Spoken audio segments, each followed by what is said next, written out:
Uh, Good evening. Good Saturday night. It's late. Don't know how many people are going to show up, and well, just had some thoughts. And if people don't show up, they don't show up. If they do, they do. It's just a live stream. Not normal for Saturday, but we did one. I think it was it last weekend or the weekend before. We did an impromptu show, and yeah, it was cool, man. You know, we had some people. Can you guys hear me? Make sure you're hearing the mic. If anybody can hear me.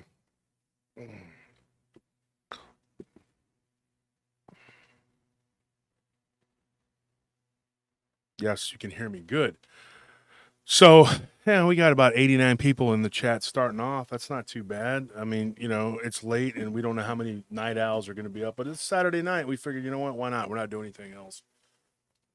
Actually, I was doing a whole lot of other things else, but doesn't even make sense. But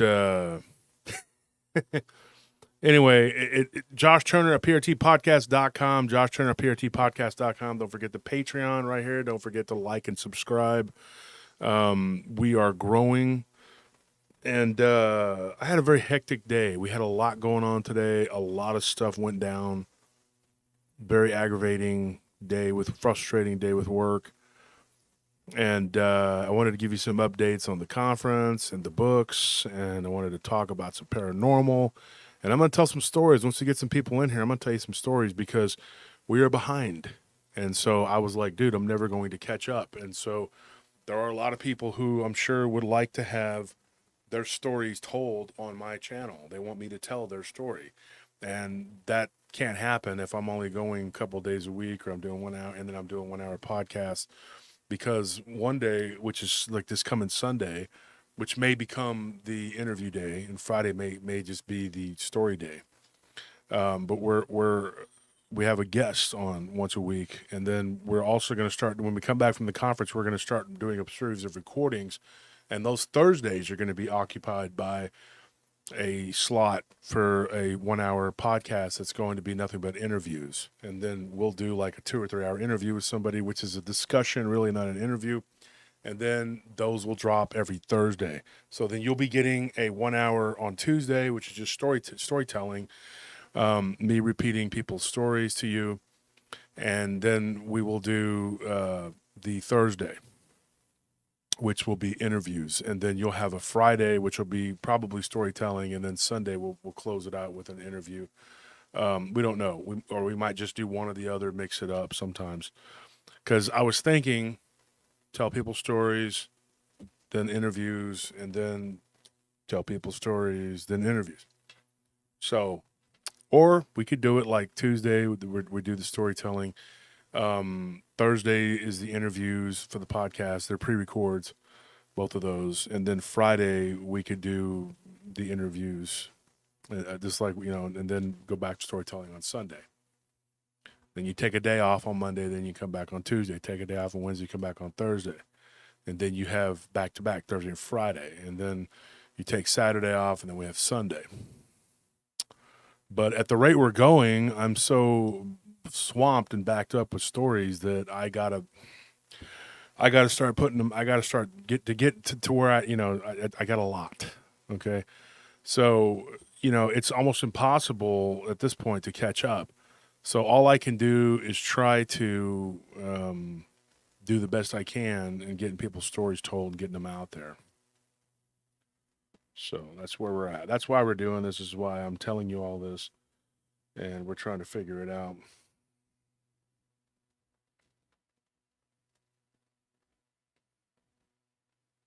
So Anthony did a poll, and 12% of the people that voted said that no, they didn't want to live stream tonight. So I can't imagine like who these people are. Probably the same people that think that what's his name is a calm, soothing voice is somebody who is a therapist. It's just unbelievable. I was reading some comments on the other day. I was going to throw up. I was like, wow. It's unbelievable what people will settle for. you're the consumer. You're the person that's, I mean, if somebody's going to get up there and just suck at what they do, why waste your time, you know, on just subpar junk. Oh, Devin says, hey, Wolf, this is Devin Robles. This is my friend's, well, I say my friend, he's almost like my brother, but his uncle is the person that I had the Dogman encounter with. And Devin asks if there are any stories from College Station. Yeah, in fact, there was a lady that came on my show. We'll start with this one. I mean, I'm just going to go ahead and start. There was a lady that came on my show. I don't remember how long it's been now. It might have been a year ago. Time flies. Thank you, Frank, for that donation. Definitely appreciated and needed. Not expected, but we appreciate it, and we definitely are going to put it toward the conference, which is pretty much where everything is going right now, is toward the conference. And I'm hoping that I can maybe break even. There's some information I need to give you about the conference too.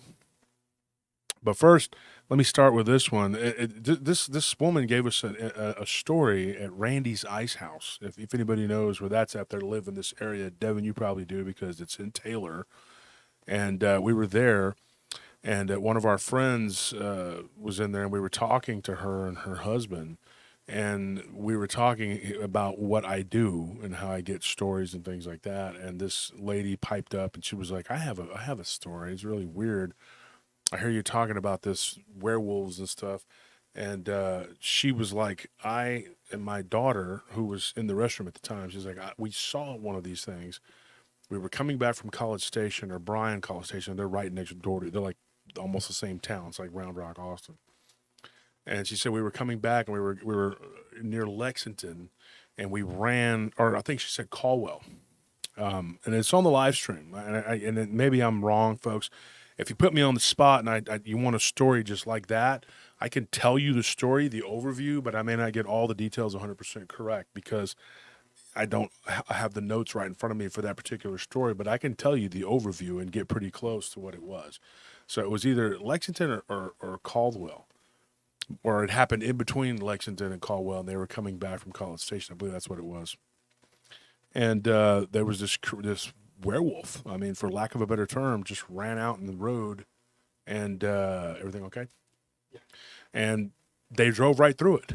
And Anthony was sitting right there with me, and we were just like, wow. And so she told us the details and everything, and she said that she would be willing to come on the show, and yeah, it was crazy. I mean, and she did. She told us what happened, which also lends credence to the idea that these things are not just a flesh and blood being, and maybe they can present themselves as that, but at the end of the day, that's not really what they are they? I mean, there's something more to it than that, and that's kind of what I'm going to do tonight. We're going to talk a little bit about Bigfoot, a little bit about ghosts and Dogman, and get some of these stories out that I have that are backlogged. And Anthony was kind of chastising me and saying, man, we've been, well, not chastising me, but just chastising all of us, saying we've been kind of super focused on the conference and these stories are piling up. Hey, Steady Mobbin, I love the handle there. Hello, fellas, he says. I have to tell you something. For years and years and years, I have been plagued by dreams. I have had bad dreams. I've had good dreams, but I've had dreams. Now, I had a witness the other day. She started telling me about her dreams, and I knew immediately that it wasn't just dreams. Okay, I've had dreams, nightmares about what I saw. And I was talking to an individual named Charles, and he will actually be at the conference, and he may speak, he may not. We don't know yet exactly. There's so many people who are coming and going.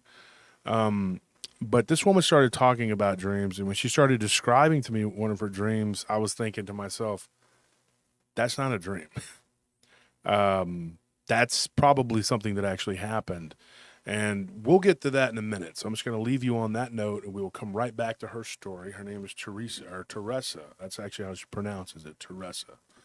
So patreon.com, PRT podcast. If you join, we've said this before. If a $10 tier after we've changed it to 2 months, then you get a swag bag. $20 tier, you get a bigger swag bag, which consists of getting a hat or a shirt. It's or a shirt. And then we have a $30 tier where you get a hat. What is it? $30 tier, you get 2 books, hat and a shirt. Yeah. $40 tier, you get one of the books is going to be an autograph book from me. And then if you do a $50 tier, then you get 2 books from me, and then you get another book from another author. And so it's a really good deal, and you will get a hat and a shirt along with other things that we send out for the. So somebody said, will hoodies get mailed before the conference? Love your books. No hoodies are being mailed out right now. In fact, I think we're out of hoodies, aren't we? Just about. We have maybe like 3 or 4. I mean, I think that's all we have left.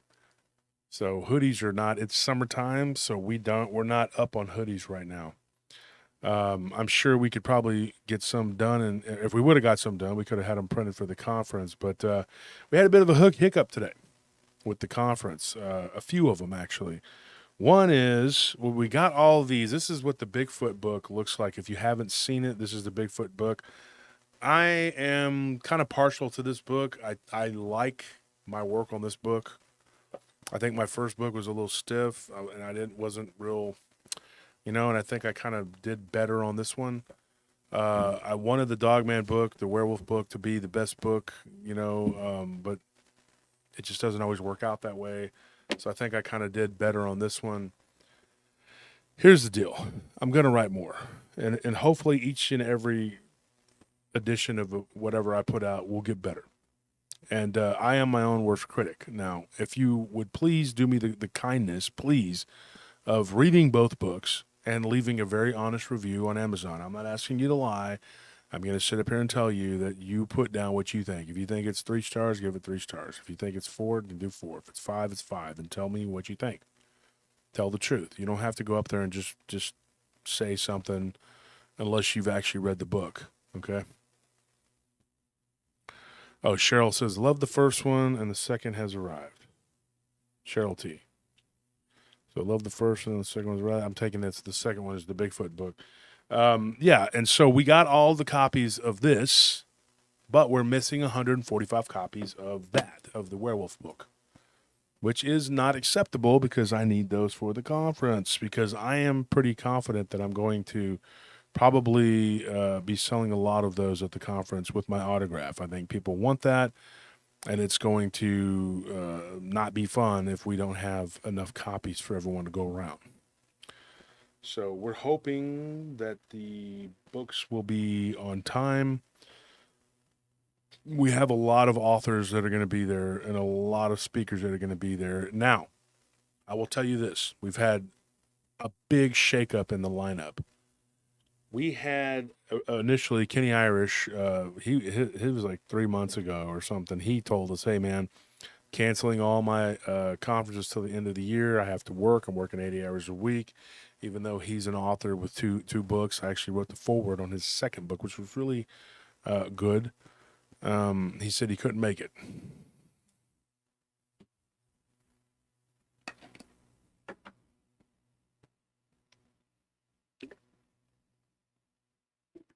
He couldn't make it. Thank you, Suji Jago. She says, thanks for all you do. Thank you for being a listener and a supporter of the show. Here's the thing. He gave us plenty of time, plenty of notice, whatever. No harm, no foul. I like Kenny Irish. He's a good guy. Hold on 1 second.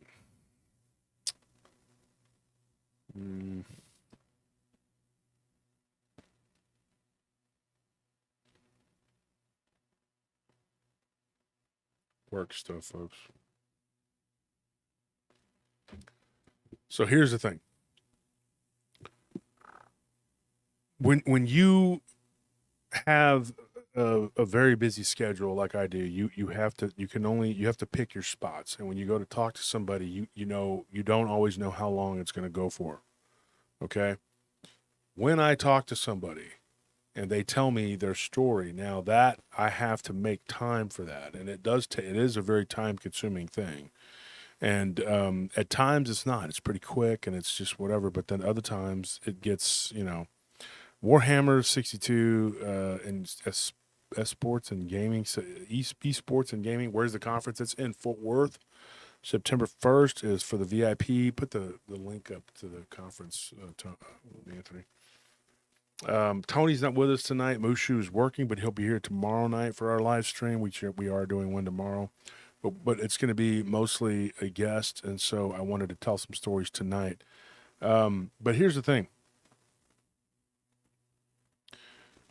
We have a shakeup that has happened in the lineup. Now, Nick Valenti couldn't make it. He's moving from New Jersey to another state. Can't blame him. So he has to work a lot. And then D.A. Roberts, who just dropped out about a week ago, which was a little too close for comfort for me. I wish I would have known sooner, but I can't control what happens in people's private lives. And I'm just telling you the truth. They have dropped out. And so, they have financial reasonings, whatever. And so here's the thing. I'm not happy about it, but there's nothing I can do. It is what it is. I can't control what people do or their circumstances. They're their circumstances. I consider those two guys my friends. I'm disappointed, but the show must go on, as they say, and we've filled those slots with very credible people. One of the people that's going to be speaking, I'm actually glad he's going to be able to do a presentation. His name is Eddie Hill. He's been on our show. His channel is called Paranormal. I want to say it's Expeditions, but I'm not 100% sure. He's been on the show and I've been on his. But anyway, that is who's going to be speaking, and he is a law enforcement officer in San Antonio out of Bexar County. And he has come on my show and talked about what he thinks might or might not have been a skinwalker. And I'm not 100% sure exactly what his presentation is going to be on, but I know it's going to be about Dogman, but there's a lot to that, so there's no telling what that entails. The other person that I got today to fill the slot for David Spinks, who dropped out today, which, I mean, he dropped out. It's 11/11, folks. 11/11. 11/11. So he dropped out today. Same thing, financial reasons. So that being said, I stepped up and I got Lance Hightower, which I had already wanted, and I was like wanting to have him in on the conference, but we didn't have enough slots. So David Spinks and D.A. Roberts dropping out is a blessing in disguise for me, because now I have two people who I am very comfortable with doing the conference. And I think you people will benefit from that. You're going to be pleasantly surprised at how well these guys do what they do. Lance has a show, and he's writing a book. He said he's about 2/3 of the way through. His brother just wrote a book, and it's about to be published. And these guys have been doing this for a while, and they've uncovered a lot of really, really interesting information. So go check out his show. And he's good friends with Larry Fisher and Bettina, and I want to send a shout out to Bettina and Larry for getting on that and getting him in there to not just be on the panel, but I gave him the option to speak. Now, whether he chooses to do that or be on the panel, either way, if he chooses to just do the panel, then I will fill his slot and speak. But I'm going to be emceeing, so it doesn't matter. I'm going to speak anyway, and I feel like I'm on here 2 or 3 days a week anyway. So you're going to have me speaking. And somebody says, Charlie Button says, Lance Hightower is awesome. Yeah, he is. I just had an hour-long conversation with him, and it was good. Somebody I've been wanting to work with for a while anyway. Wolf, does Nick have a channel of his own? Which one, Nick Redfern or Nick Valenti? Because neither one of them do. Nick, I think, is on Jeremiah's channel, which is like On the Trail or something like that. I don't remember the name, whatever. But it's funny because how we started out, the names of people that we started out with, it's changed. There's like, what, 5 or 6 people now that are the names, that's different people? Mm-hmm. Yeah. Isn't that correct? Yeah. Like how many so who do we have now? What is the lineup? Because a lot of people are asking about the lineup. Can you read the lineup, the new lineup? Hang on, let me pull it up. Updated lineup.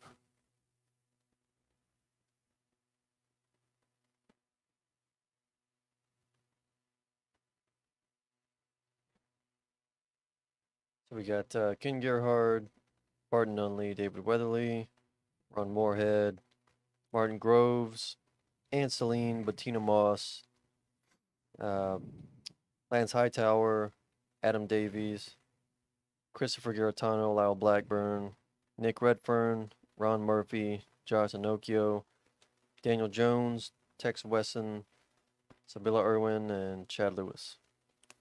Still an all-star lineup, and not knocking anybody who dropped out, but I don't think it's going to affect anything. And in fact, I think it's going to be better. I think it's going to be better with the lineup that we have. Not like I said, I'm not trying to be mean or ugly or anything like that, but you know, I feel like I upgraded it. Yeah, I do. I'll tell you that. That's not to hurt people's feelings. I'm not trying to, but yeah, I think we got upgrades. I think we actually upgraded, folks. So I have people asking me, oh, the upheaval with the lineup, whatever. There are two others that we didn't mention. Dan Nadrello's not going to be there, neither Jessica Jones. Dan Nadrello dropped out a few days ago. Can't remember. He was very, very upset and apologetic and apologized over and over again. And I understand things are just, hard for people economically right now. And I can't carry everybody. I just can't. I can carry what I can. But when you're looking at $30,000 investment, which is what we've put into this thing, yeah, I can't carry everybody. I can only do so much for so many people. Sean Garcia says, I didn't care for Christopher Gaetano. Well, that's your opinion. I'm sorry that you feel that way. I think Chris is great. I think he's awesome, and I really enjoyed talking to him, and he's a wealth of information, and he has a lot of good work. He is a filmmaker. Jill Remenschneider, you should have mentioned her. She's on there, too. She's going to be doing a presentation, and Lance Hightower will be there, and then Eddie Hill. So those three people who aren't on the poster, aren't on the roster. And we spent $300 making posters, which we may have to go back and redo. But I don't know if my guy's going to be able to cut me a deal to work those posters out. So, I mean, anyway, all this stuff, it is what it is.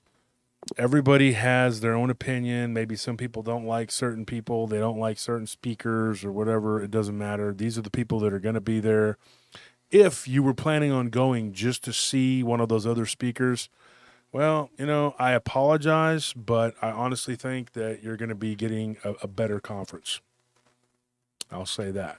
I am disappointed in some people. I can tell you that. I know that there's situations that come up and things that, whatever. But give me a little more notice, Luckily for me, I know a lot of people, and now I know who not to work with in the future.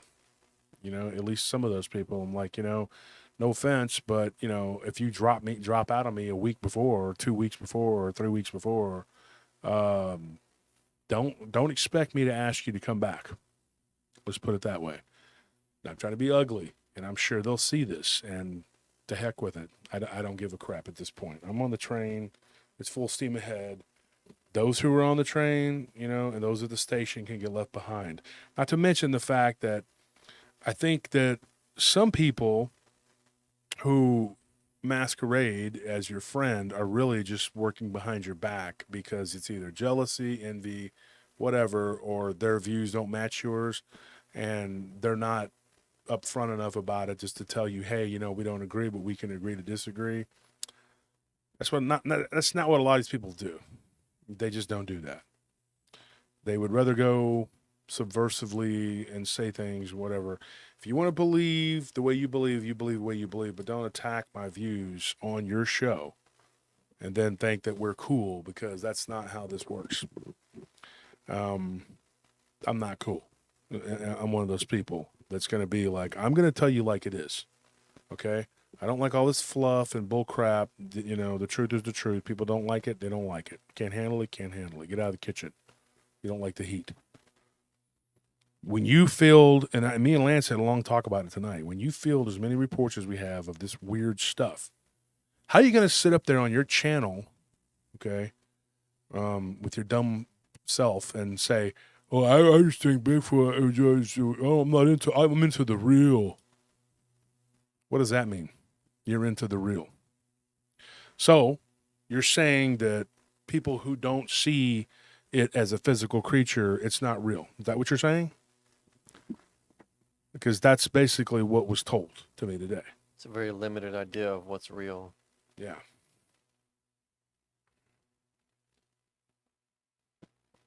Yeah, it's it's a shame when people they show their true colors and they tell you one thing and do another. By the way, thank you, Larry, for your super chat. Thank you so much. As well as you, Sean Garcia. Give him the plug. Oh yeah, so Larry is one of our sponsors, and he has a roofing company. Oh, let me scoot over. This chat is all over my face. He has a roofing company called Fisher and Sons. If you ever need, if you're building a house, or maybe you own a house and you need some roof work done, it's inevitable that you're gonna need to call someone. When that happens, contact Larry Fisher. Find Fisher and Sons. They'll do whatever you need. Larry's a great guy. He's an honest man. He does good work. So thank you, Larry, for that. I think I missed someone. Did we miss someone? Oh, here we go. Two Shadows. Long time early listener, outstanding. Watching your show grow. Thank you for that. Two Shadows. We appreciate that. Yeah, it's we've been growing pretty steadily, pretty organically, especially over the past probably 2 months. But it's just y'all have been great. Y'all have been, I'm trying to get this chat off my face. There we go. Let's see what else we got. Josh, beautiful. The truth is just that, gruesome, beautiful, or rather, mental framing of things based on experience and minimized by thinking inside the box. Yeah, exactly. And see that's what we're trying to do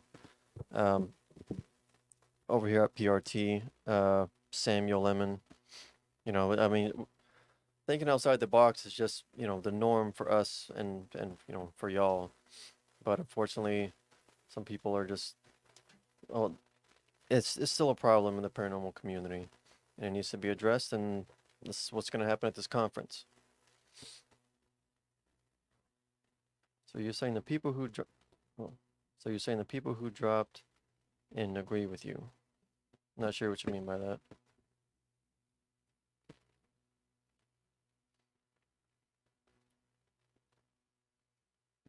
Let's see.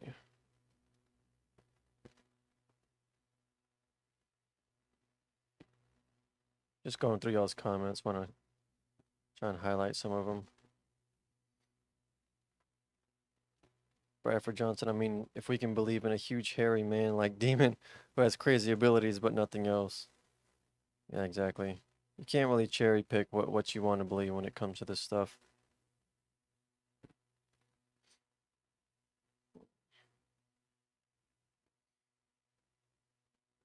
Where's Tony? Tony's at work right now. But we just decided to do this live stream kind of last minute. It's just kind of an impromptu thing. We were just sitting at home dealing with some other stuff, and we had a minute, so we decided, why not go to the studio? And I mean, hell, there's 292 people in here right now, and this is with like very little to no notice. So, our audience is great.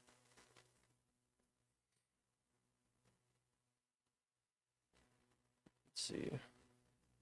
Josh, God has a way of showing you who is a true friend and who is an enemy. You've got this, and you have God. Patricia can. Oh, thank you, Patricia. Yeah, I just, somebody was trying to subvert me, and I'll be real honest. It was somebody who was the first person that was actually booted from the conference, and they went out and they went to multiple people who were going to be at the conference and tried to recruit them to drop out. So some of the people that she was close to actually did. Now, they have different reasons why they say they dropped out, but it just looks kind of suspicious. But here's the fun thing. It doesn't bother me. I'm okay. It's not like it's hurting my feelings, but you, the listeners, I think you should know that I don't let these things stop me. I don't let this thing stop us. People are going to come and go. They're going to get on the train, on the bandwagon. They're going to jump off when it's rough. They'll jump back on when it's good.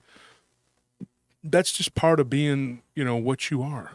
It's just part of being who you are. We have the best audience, okay? I was reading some of the comments of this large channel where this guy, he's the guru of Dogman, basically, let's put it that way. And the people are just, oh, this guy's the best. He's such a nice guy. And they have no idea. They have no idea. I've heard other people run him down. Well, there's a reason for that. Because he's done some pretty awful things to a lot of people. And that's okay.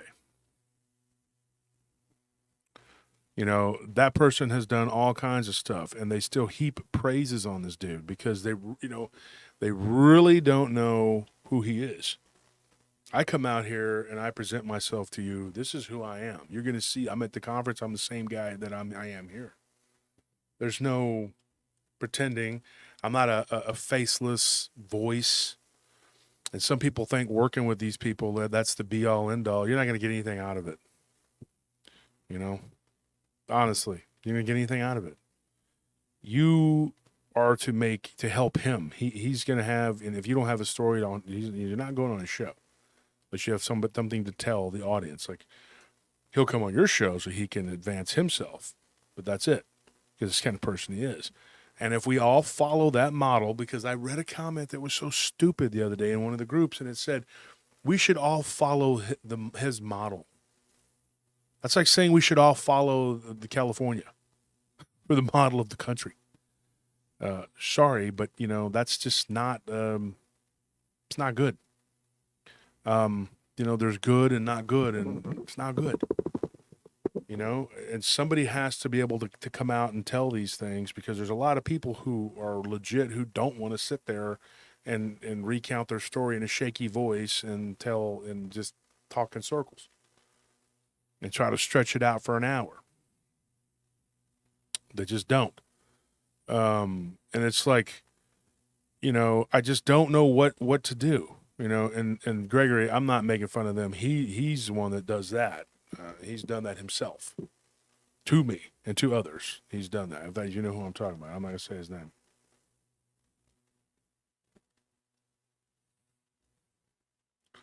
But I just feel like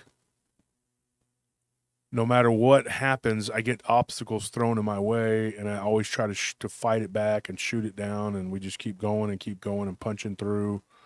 That's who we are here at PRT.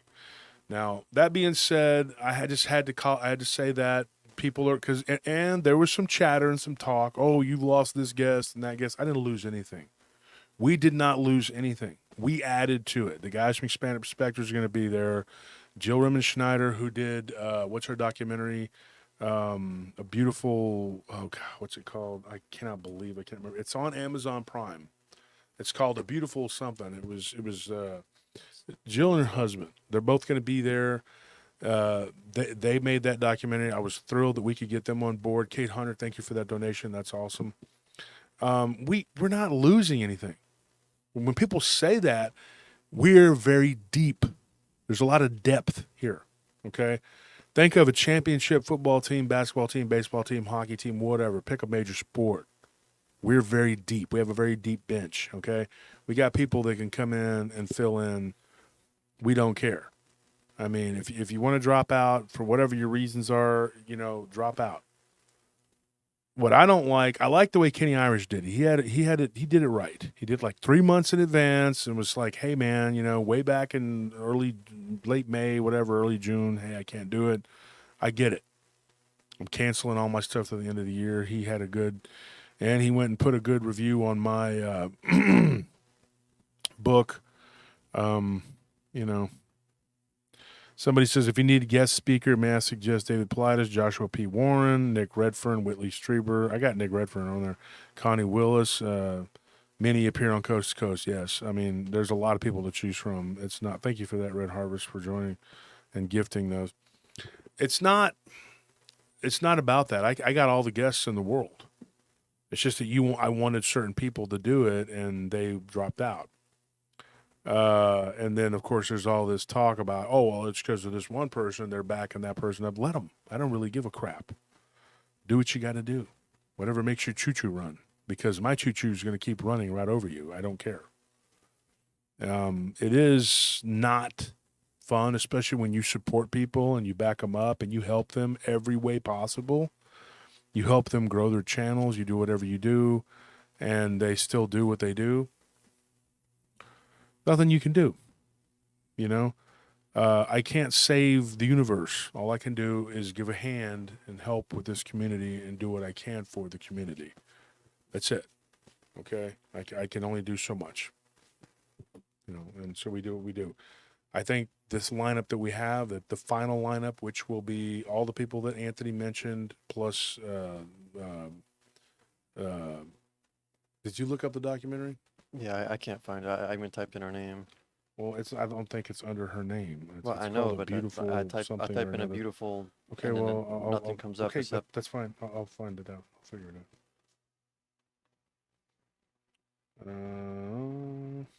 There it is. It's not too late. Because I would like people to go and check out this documentary because they're unveiling another one.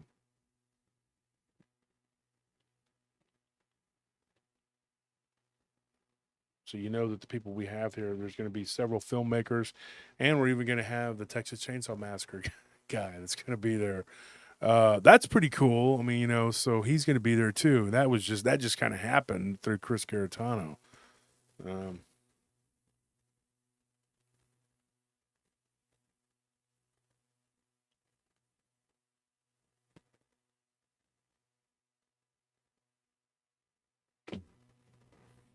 It's called The Touch of Beauty, or I can't remember the name. If anybody knows it, it's called The Glimpse of Beauty or something beauty. It's about Bigfoot.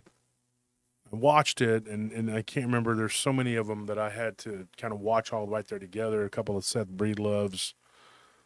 And, yeah. Okay. So.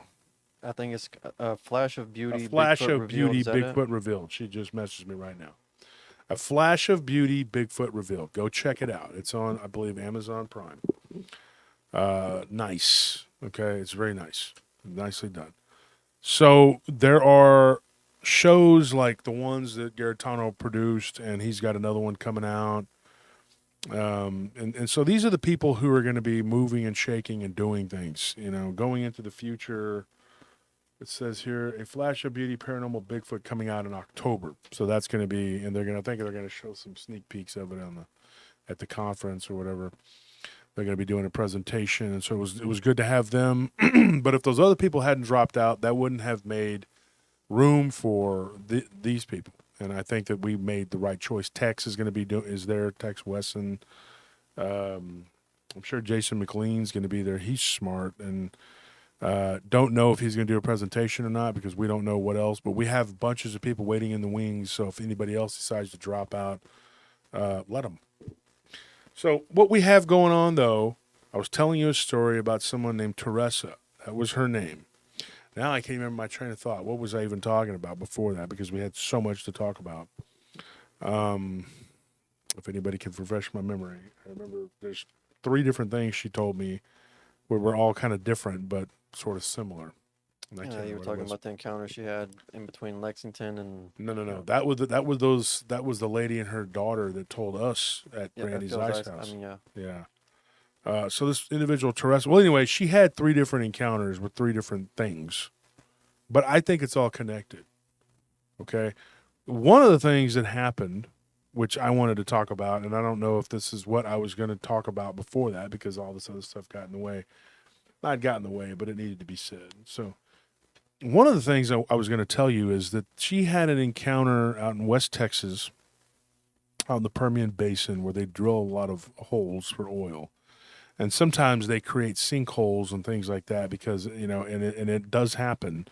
And the ground is kind of unstable in certain areas. This particular incident happened on the like outskirts of Midland, and they encountered something when she was staying there briefly with her grandfather and her grandmother back in the 90s. One of the things that I thought was interesting about this was not only do I not like these things because they're spiders, but this wasn't really how do you say it? Like it was spider-like. Okay, this is one of the stories that I was given by her. And what happened was they were out in the backyard, and the dog, there was no fence or anything like that, and the dog had gone out and was barking and snapping or whatever, and then the neighbors, or not the neighbors, one of their friends had come over, they were barbecuing, and their dog decided to follow suit and run out there and start digging around and messing around, and they see at first what looks like a giant hand come up out of the ground. So her best friend and her best friend's husband, and they all walked out there to see what it was, and then they immediately freaked out. What they saw come out of the ground that day, back in, I think it was 1997 or 98, something like that. I can't remember the exact date, because she couldn't. She said it was like in 97, 98. This is when this happened. And she said that she thinks it was October of 97, but it might have been 98. And she's about 10 years older than me. Now, when you start getting older, sometimes your memory isn't as good, whatever. And she's like, this was an incident that happened. She's like, but I'll never forget the details of the incident. When this thing came up out of the ground, it looked like a spider. But it was weird because the way that it came up out of the ground, and I kept thinking about this over and over in my head of how terrifying this would be. And I thought about this as doing another episode just about spiders because I've gotten all kinds of stories about them. Not the least of which was this guy, Jerry, that I talked to, who's a tracker. He claims to be a Bigfoot tracker. And I have no reason to doubt him. I just know what he's told me. And it makes sense, a lot of things he says. But he said he was tracking a 5-foot spider. And he ran into a Bigfoot. Now, before you think that's, oh man, that's crazy. That's not something that happened. That is something that happens. I think that it's people who can see beyond the veil. They see these things for what they really are. This thing came up out of the ground, and it was about a 5-foot spidery looking thing. The reason they thought it was a hand because it looked like 4 of the fingers, legs, whatever, were right in front of them, and then it kind of moved, but it didn't. The body didn't move; just the legs kind of went like that out to the outside. What's even weirder was that it looked like it was connected to a wrist. So imagine the way that it was described to me by her, and she said that the people that were with her, and there were 2 at first, then her husband came running up. They're not together anymore, so I couldn't get a hold of him. They're divorced. But this thing looked like, she said, if you saw like a giant's arm or hand come up out of the ground and do this, and then, but there's 4 legs, 4 fingers on either side, and the fingers move out, and then this sort of head pops up. But you could still see the back end of it, which looked like a giant wrist. So can you imagine that? It's very hard to. It is. Can you imagine, though, how creepy that would be?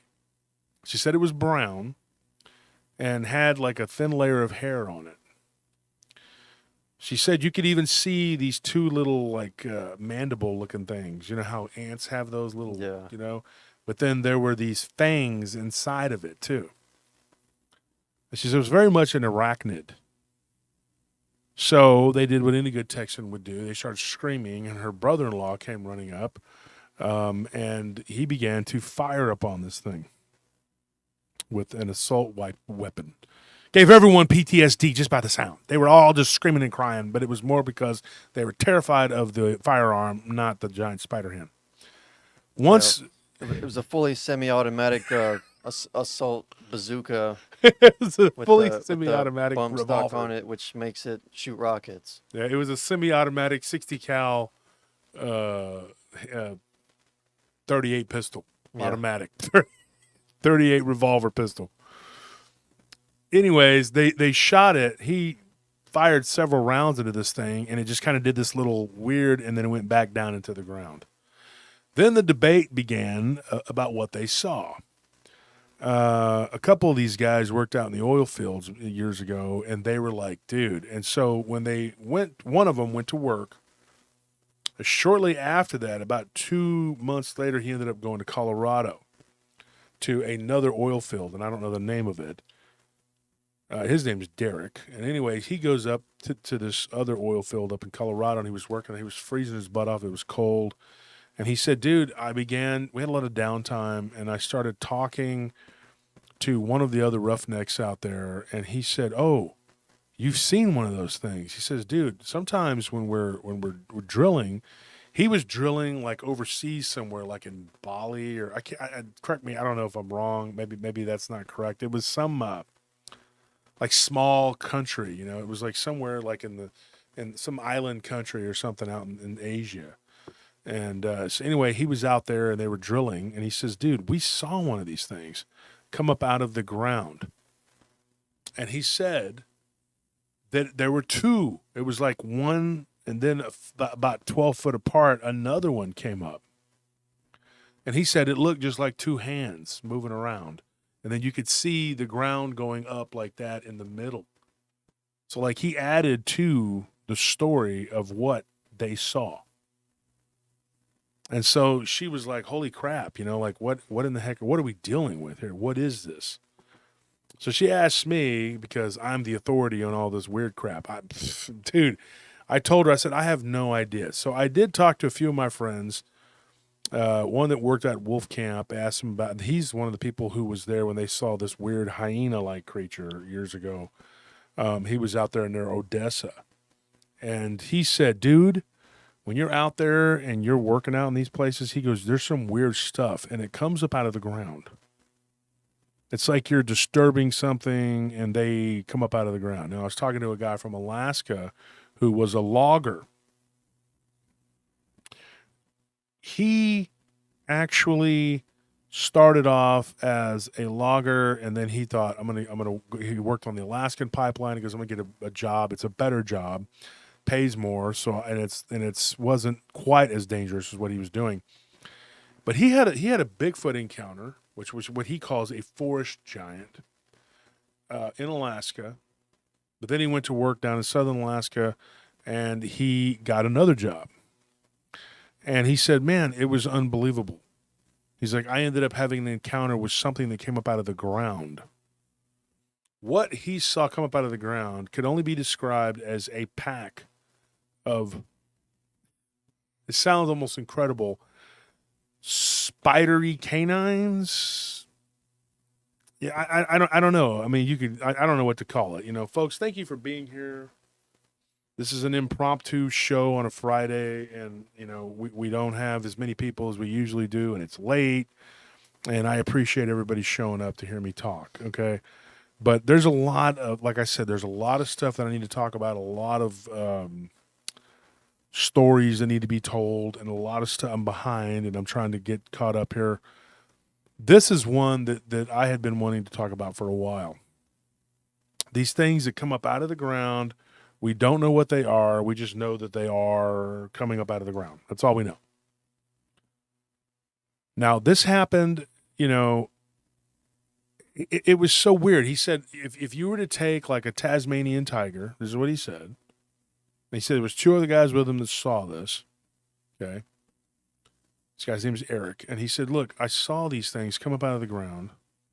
It was like 2009.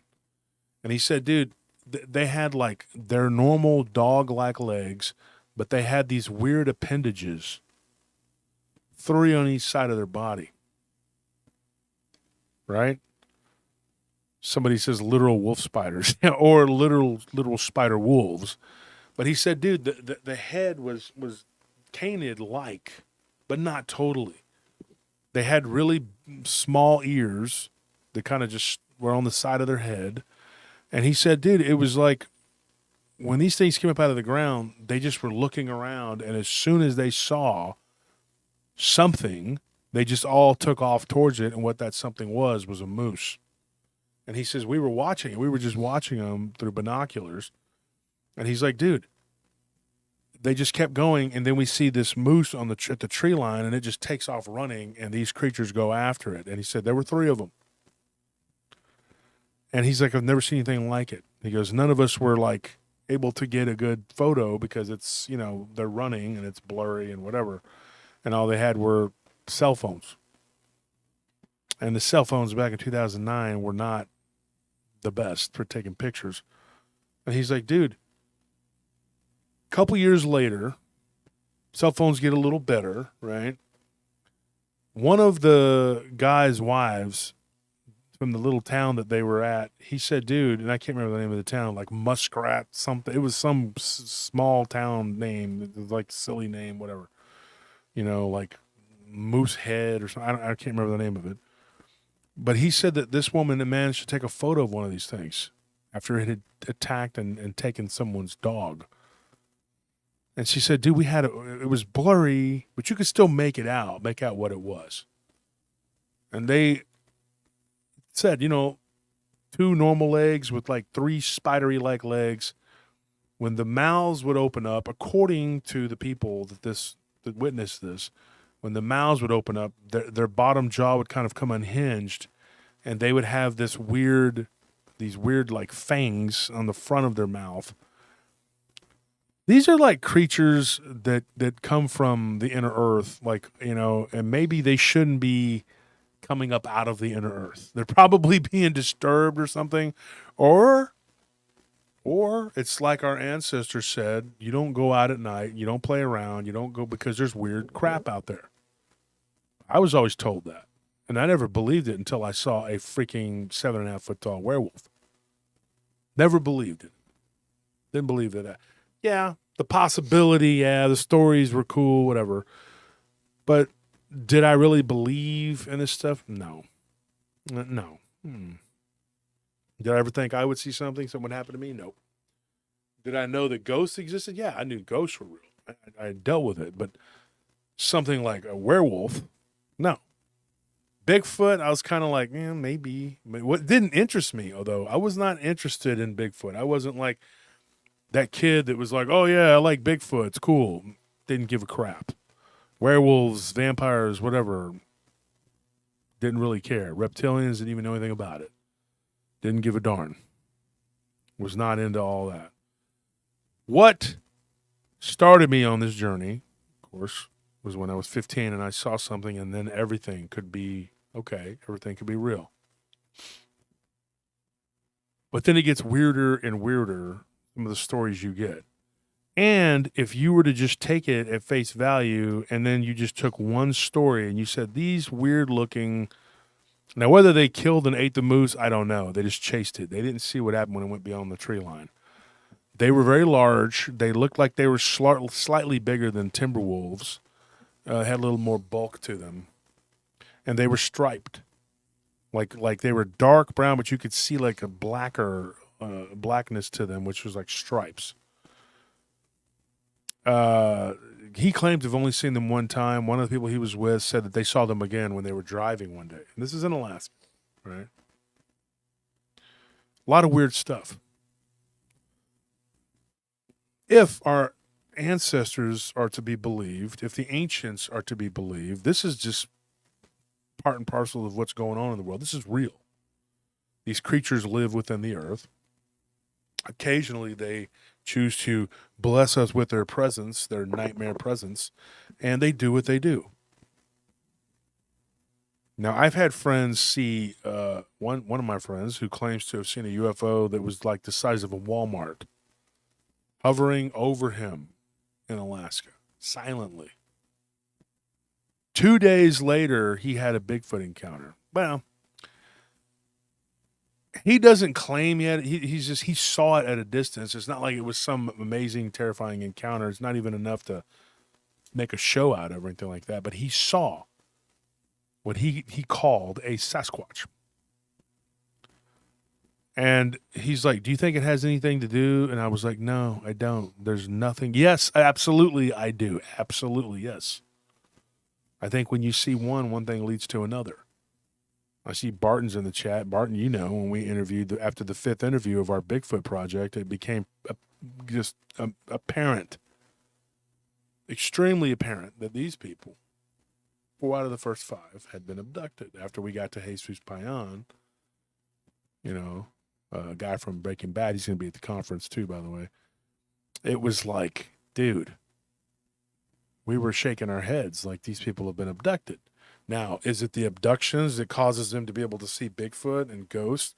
Or is it the ghosts that causes them to be, or I mean, what is it? What is it? Your grandmother, Anthony, used to always tell me, it's all connected.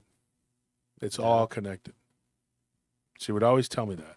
And we spent many, we used to watch Twilight Zone together. Mm-hmm. And when she was alive. And she would always tell me, you know, Mijo, it's all connected. There's no yin without the yang. There's no, you know, it's all connected. She once told me, too, she's like, you know, she had a friend who had seen a Bigfoot out near down near Laredo, one of her friends. And it was actually, you know, remember Uncle Weil? Yeah, I remember. Of course I remember so Weil. ridiculous. Just remember him being loud and boisterous all the time. Yeah. And anyway, he had his mother, her boyfriend. Mm-hmm. His name was Greg. And he knew his sister was good friends with your grandma, and he claimed that she had seen something. Well, when I talked to her, I was probably all of like 19 or something. She told me a story about a Bigfoot that she had seen down in Laredo. Well, the crazy thing was that she was also an abductee. Never got into the whole, you know, at that time I was busy. I had a lot of things going on. And never thought in a million years I'd be doing this. And I like to hear people's stories, you know. But I don't remember the whole ins and outs of it. I couldn't tell you the details of their Bigfoot encounter or the UFO, whatever. I just remember them saying that. But what's telling about that is that it was one of the first times in my life that I put 2 and 2 together, and I thought, dude, this is crazy. People have Bigfoot encounters and they have UFO encounters or vice versa. And it's something that me and Lance talked about earlier. Me and Lance Hightower, we had a conversation earlier. We came to an agreement on him coming to the conference and speaking, which I think, like I said, is an upgrade. I think we're going to have a lot of good people there, you know. Carlos says, he says, yell some stories that your grandma told you, Wolf. She told me one that was, I'm joking. So I don't think you really want me to talk like this, do you? Are you want me to be loud? No, I think he's trying to say tell. Which grandmother and which stories, because there's a lot. My grandmother, my grandfather on my dad's side saw a hyena-looking dogman type creature near Alexandria, Louisiana. It stood up on its hind legs. My grandfather also claimed to have seen these little dogman-looking things that were like the size of coyotes, but they would stand up on their hind legs in the Chinati Mountains going in between Marfa and Candelaria, Mexico. And, yeah. I would always be on the lookout, and I never saw him as a kid, you know, because that interested me a little bit. It wasn't like I was like, you know, I want to see this, but if you're out there, you know, I always wanted to see the Marfa lights. I never did. But, yeah. Barton's going to sleep. Man, Barton going to sleep early these days? What's wrong with you, dude? Are you wimping out on us, dude? You didn't show up at the live yesterday, man. So, I guess Barton's getting weak, man. He's getting feeble in his old age. So, grandkids, he says it all with capital letters. Have them sit down and watch the show, and when they have the nightmares and you close the door and tell them they better deal with it. Okay, I'm just kidding. That don't do that. You use the show to teach them about the monsters that'll come eat them if they don't do what you Behave. say. Yeah. Yeah, change your behavior, or spider dogs will come and they will kill and eat you. Yeah. When I first heard that story about these wolf-like spider thingies or whatever, I kept it to my chest, close to my vest. I was like, you know what? I'm going to put that in a one-off. And then I realized that I put the story from Teresa in the one-off too. Until I started getting stories of people seeing giants, like, and what reminded me of it was I kind of had an aha moment earlier. I was in the shower. That's where you have these moments for me, or you're driving. And I had this thought about the one we talked about with the Cyclops. And of course I wasn't able to give like a really, really good, because somebody asked me about the story and I told it from memory. So I had a few minutes today, which Anthony could tell you I had a very hectic day. I mean, it was, To say the least. it was beyond. We had a guard that just decided to, hey, you know what? I'm just going to leave post and go grab some chicken. Mm-hmm. And they were like, your guard just walked off post. And he's like, no, I didn't. I'm a few doors down eating. Says who? It's a 6-hour shift, dude. You can't. 3 hours in, and that place actually where he was at sells food.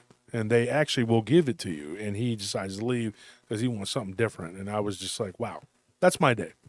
That was probably not even the worst thing that happened today. That was just one of the things. The worst thing that happened today was find out that they screwed up 78 of my books, of my Werewolf Dogman book. And that they may not be able to replace it until the 1st, which is the day that I'll be gone and up in Fort Worth. So thank you, Amazon. But enough about my day and all that, and people doing what they do. I go back and I look and I read a little bit more into the Cyclops, and then I saw something that caught my eye, and it was Baalbek. And so I thought, that's crazy.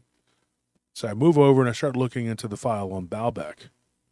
And I find another one, a cyclopean type creature that was spotted, not walking, but flying above the mouth of hell in Baalbek.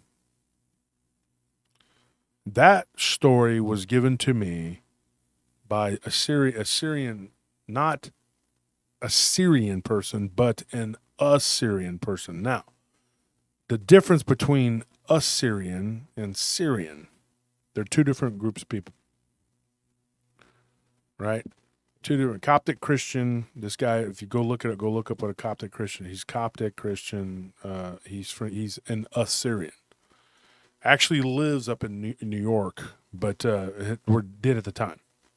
Relocated, moved down here by Houston. Very nice guy. I met him through a friend of mine who had a limo business and now drives a cab. He does Uber, he does all that. And he's from Turkmenistan. But his friend is Assyrian. He says, I got a story for you, and it came out of Baalbek. And when he talked about this story, he said that this thing looked like a white person with a bald head, but it had black bat-like 10-foot wings. Said it was probably about 8 foot tall and probably weighed 500 or 600 pounds. When it landed in front of him and two other startled people that he was on vacation with, this was in 2003. When it landed in front of them, he said, dude, it was like it didn't even see us. It walked right past us, within 7-8 feet of us. And he said, dude, it was a one-eyed creature. And of course, they immediately thought this is a jinn or something, What's crazy, though, about Baalbek is it is a giant hole in the earth. Then you go to some of these sinkholes in California. I got one that was out of Fresno, and somebody had said that they had a hole that opened up in the city, fixed it. This guy, Jaime, he told me, he said, dude, I go into my backyard. There's a hole sunk down into my backyard. This was in 1993. He said it took the city until 1994 to fix it. Now, I'm not judging the city of Fresno. I don't know anything about these people. But have you ever heard of the Fresno crawlers? Mm-mm. Okay. People listening probably have. And you're probably wondering what this is all. I'm gonna bring it all home and tie it all together. His neighbor next door, who he said, he admitted that his neighbor could be kind of nosy. And they were, saying that they had seen these weird white crawling creatures. One of them, after the sinkhole appeared, about 2 or 3 days, said that, I guess it was 3 days had gone by, and then it was like the 4th or 5th day when they actually saw this, because he said that after the 3rd day, he didn't know that there was a sinkhole. He had come back from a trip to Cal City. He comes back, and there is the backyard, and then the neighbor's backyard. Don't know what caused it. Might have been an aftershock of a tremor, I think, or something, is what he said. There were no other sinkholes reported that he knows of. But then you have this Fresno crawler, and the neighbor, she's like, oh, we saw this weird white spidery looking thing crawling around in the front yard.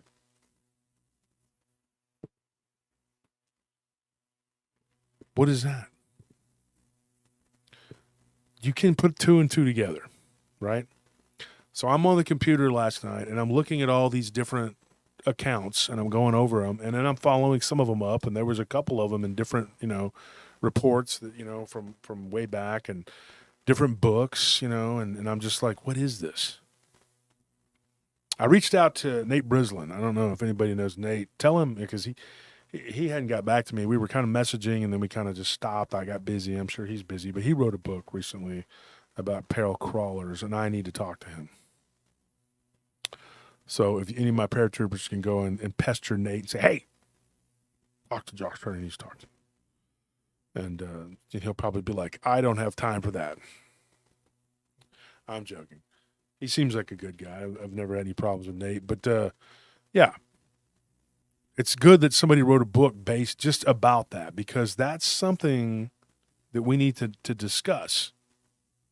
Because these things are seen moving around like spiders.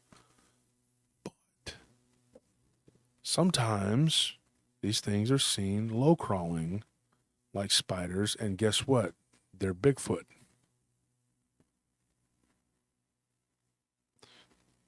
I was talking about Teresa. Her father was Greek. He was an immigrant. Her mother was third generation Czech. She had an interesting story. Her father had told her a story about some weird spidery looking creature that came up out of a web in his barn when he was a kid. And he lived right outside of Athens in a village, And this thing came down and literally morphed into what was like at first a giant spider. It became like a spider person. I don't mean like Spider-Man. I mean like a spider. Like it was kind of morphed, and it kind of looked like it had a body, like partial upper body on its back. When that popped up, the head kind of receded, and then it looked like it turned into like like the shape of a C, and it attacked one of the ewes, one of the lambs. Mm-hmm. He said he was 4 years old, dude, and his 7-year-old brother grabbed him. They were milking goats, and he said they ran into the house, scared the crap out of him. He said, ever since then, I thought spiders are not normal. They're not spiders. There's something else going on there. What this has to do with anything is that 3 days after that incident, according to Teresa's grandfather, who she knew very well, he saw what looked like a goat man creature, whatever, walking around in the back area behind one of their fences. What's really odd, though, is that spidery, whatever crawler creature was there, then it was gone. They went toward the back of their property. This is what she said. This was a story that her father had given her. When he was about 14, they found a sinkhole, huge hole.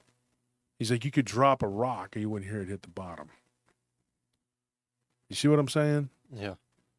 Yeah. So you have these weird spidery type creatures coming up out of the ground. I got something else I wanted to tell you. And the reason I didn't put on the topic heading on the show was spidery things, because I didn't know what the hell to call them. It's hard for me even just to visualize some of this. Yeah, it is for me too. And I can't even give you I can't tell you what to compare it to because there's no comparison. I need to get Jerry on the show. I need to get a few other people who know exactly like what I'm talking about, so that you can hear it from them and let them tell it. Because once you start talking to some of these other researchers who have seen these things, then you start going like, okay, something's going on here. Don't know what the connection is, other than there's holes in the ground. Then you see these pale crawler creature things, right? But you'll see Dogman, Bigfoot, Goatman, flying humanoids around these holes. Another person gave me a story. This happened in Italy. A little Italian village. I can't remember the name of it. It was on the boot. And this guy had a pig. And there was a hole, a big, like a sinkhole that just kind of developed on they had a pig pen. The back end of it, this guy's name, well, I'm not going to give you his whole name. His last name is Varelli. We'll just call him Mr. V. He gave me this story. His son studies here in university here in the United States. His dad still lives over there in Italy. The back end of the pig pen sunk in.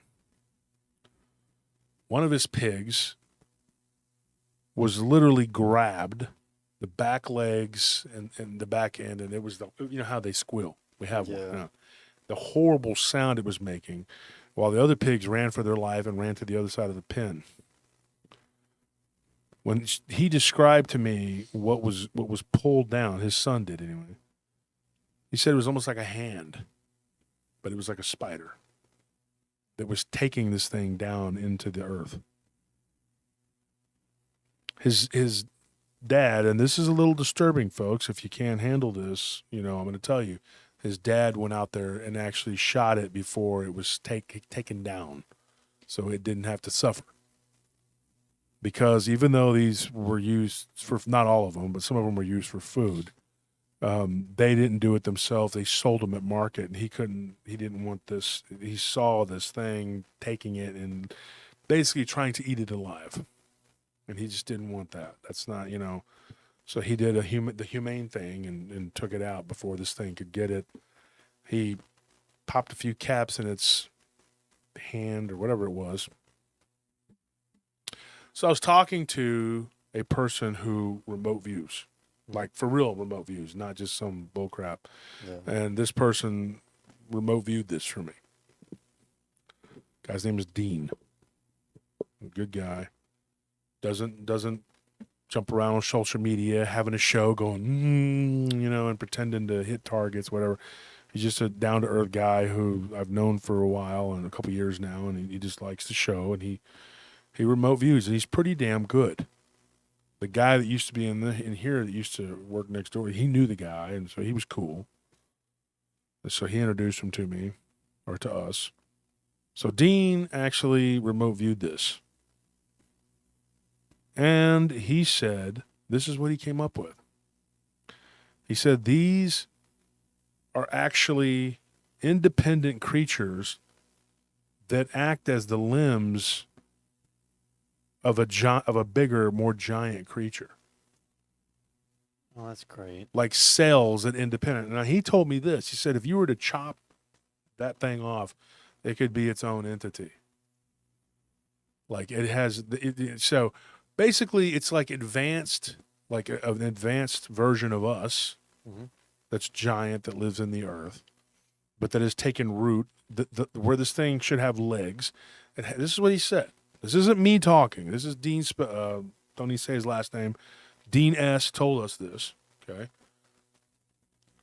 He says, if you were to take this thing and pick apart its DNA, it has every bit of DNA in it, but it's not complete.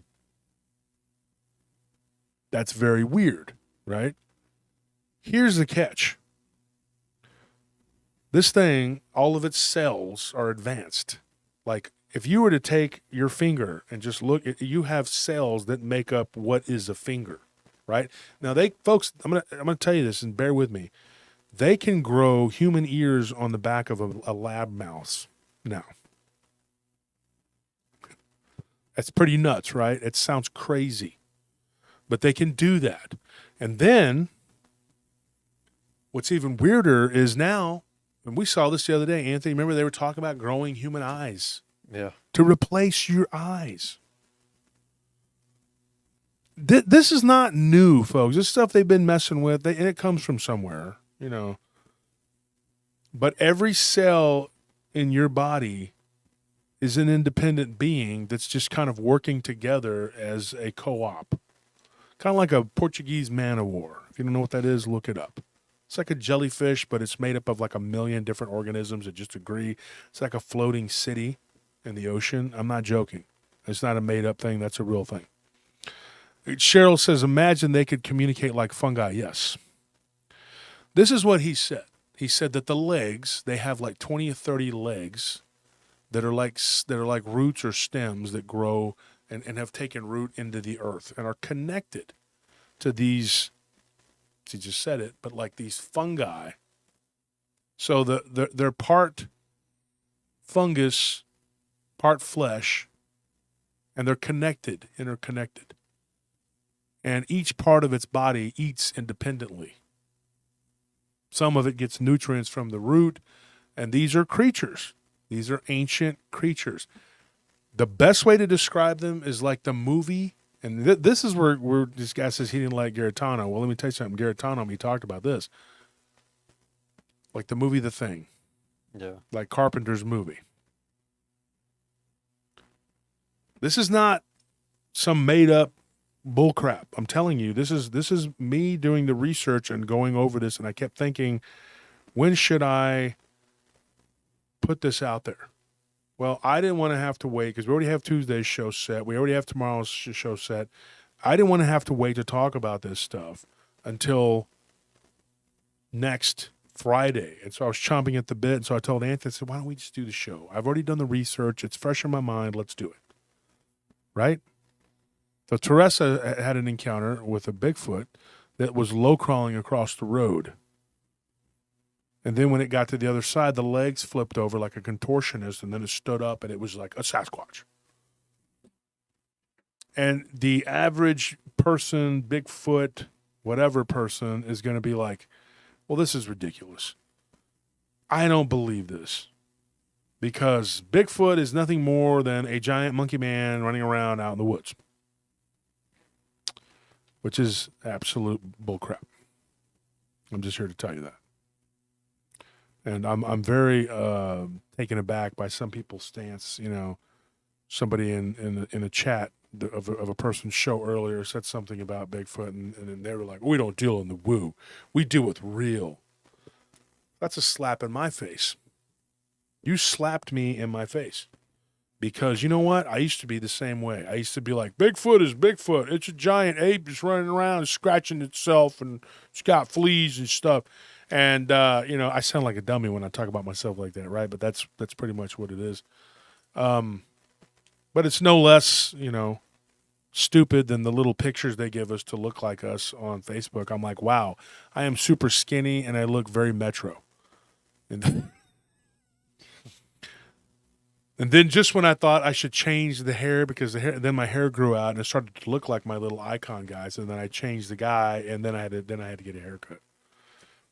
But what the point is that I was stupid at that time. I was ignorant. I didn't know what it was, and I thought what I saw was a flesh and blood thing. Now, when I saw these black dogs, that to me and the three guys I was with, we all thought it was supernatural. But if that's supernatural, and the other thing is completely flesh and blood, what are the odds? How about it's like getting struck by lightning 36 times on a broad daylight with no clouds? Odds. And then after you survive that, you go and buy a lottery ticket and you win not only the Mega Millions, but then you win the Powerball too. To me, that's what the odds are of there being a flesh and blood werewolf type creature that I see then 2 years later with three witnesses. One of them who came on my show and talked about it. His name's Tony Duran. Okay. We saw these black dogs walking with a guy with no eyes. Now, if you just step back and go, this is all supernatural, then you can understand it. Then it makes sense. Then you're like, okay, this is what happens. But when you draw that line in the sand and you say, I will not participate or take part or have anything to do with anybody's encounter unless it fits my little narrow, stupid paradigm of there only being giant, and I'm becoming more hostile towards that. Somebody mentioned that to me the other day. I said, yeah, absolutely, you're right. I'm becoming more hostile toward that idea by the day because that is not what the hell we are dealing with. And I'm sick and tired of tap dancing around it for 70 years. They have wasted my time. They have wasted everyone else's time. And lucky for me, I really just wasn't that interested in the flesh and blood. I just like Bigfoot's a flesh and blood creature, and I don't really care about it. Okay? And it wasn't my thing. But then I started thinking maybe it's just a flesh and blood thing. It's like, maybe. So you read all these encounters that people send you or other people got, and you talk to these people and they'll tell you. And then you're going like, well, how do you put all this together? How do you have someone, okay, a person that reached out to me, living in the Upper Peninsula of Michigan, whose land was completely, and for no other, there's no other way to describe it. It was haunted. These people were seeing full-bodied apparitions. They were seeing shadows. And I'm going to talk about this probably in the next book. There's several candidates I'm going to have, just like I did the Bigfoot book. I'm going to do the same thing with that. If you go in the Bigfoot book and you see how I wrote it, it's like you have like everybody's story, and then you go through, like this is Daryl Denton's story right here that I'm going through. And then after Daryl's, there's a lot with Daryl has a big one. There it is. Then you go to Claudia's story right there. Same thing. We're gonna do the ghost book same way. This person's encounters with the haunted house and what happened in their house, and then this person's house, what happened in their house. Eyewitnesses, people that have gone through these things. Right? When you start going from case to case to case, and you can go on and on.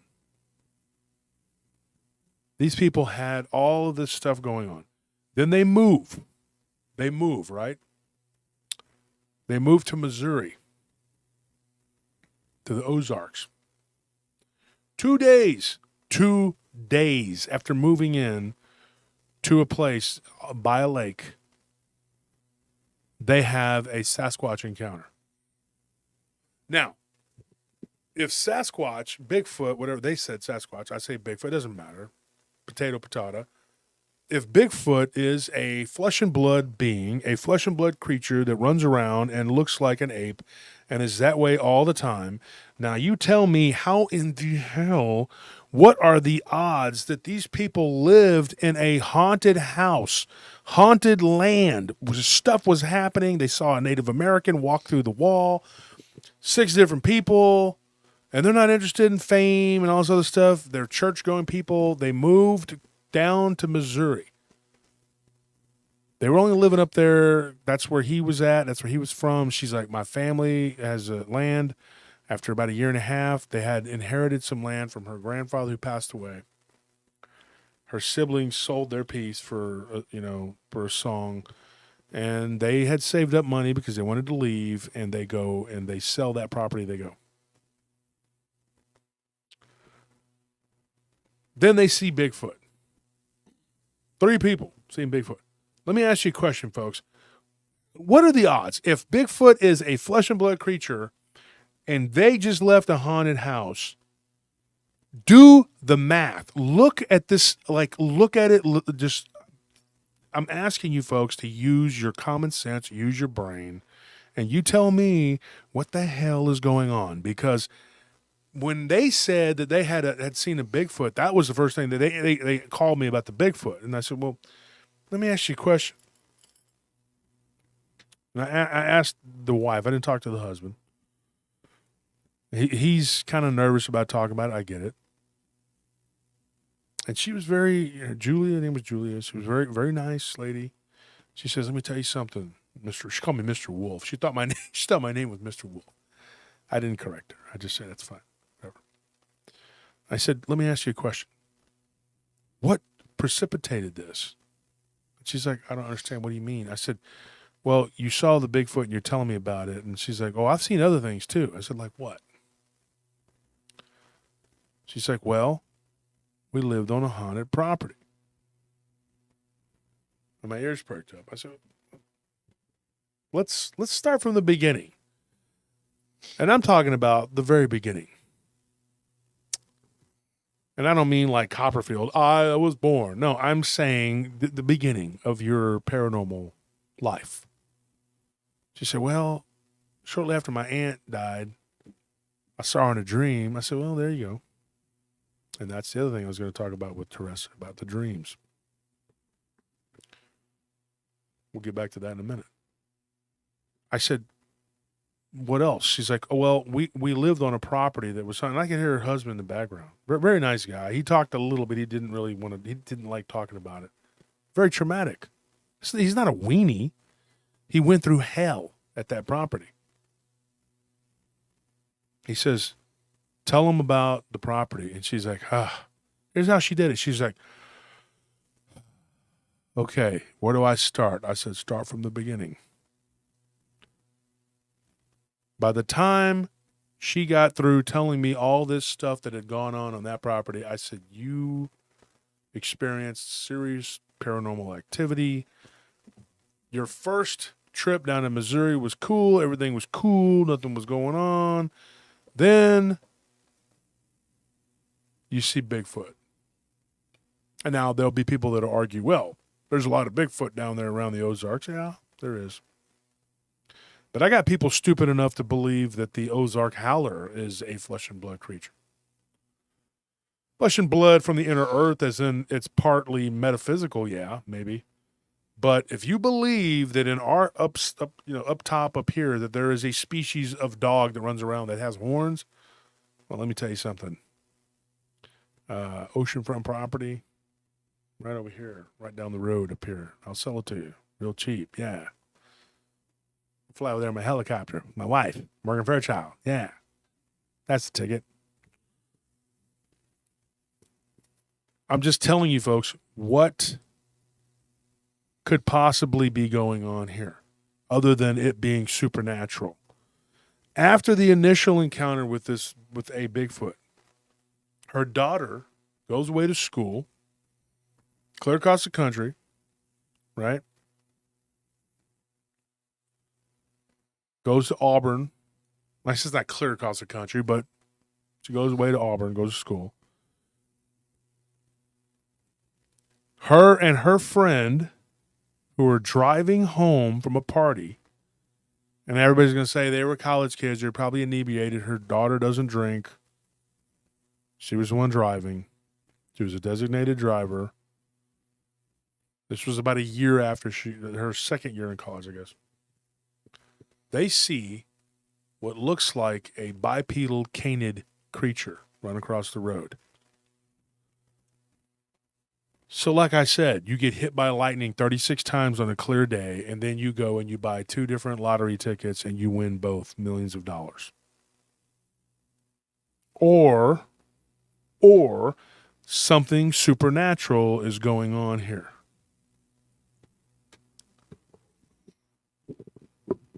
So you tell me. And then the dreams. This person, the other thing that happened to her, she says, I have these dreams. And I'm like, I'm sorry to tell you this, but they're not dreams. She's like, yeah, I have these dreams, and I have these dreams where sometimes there's this like being that walks through the wall, and then I go back with them. I was like, it's more than likely you're out of your body.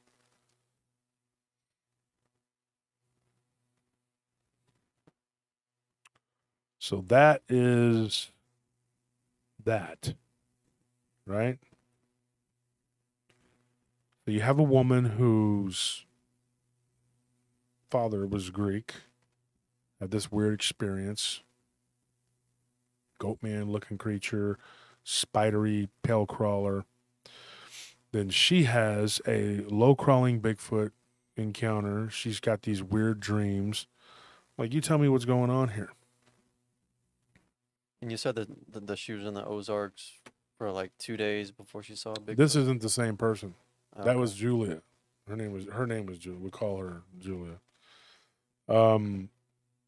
These were people that had like a haunted piece of land up in Michigan, because on his side, but her family had land down in Missouri, and they met going to school up in Michigan or whatever, and they decided to go and live down in Missouri. 2 days after they got settled in. I shouldn't say 2 days. When they first got there, it was like 2 days after they had gotten everything moved and settled in, because it took them about a week to move everything in. So it was probably a little over a week of them being there. She's like, we had just gotten settled in, 2 days, we had finished moving. And then they see this Bigfoot type creature.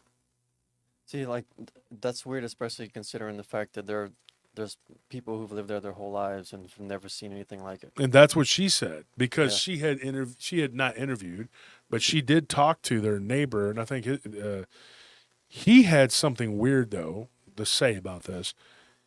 Her neighbor had seen UFOs on multiple occasions.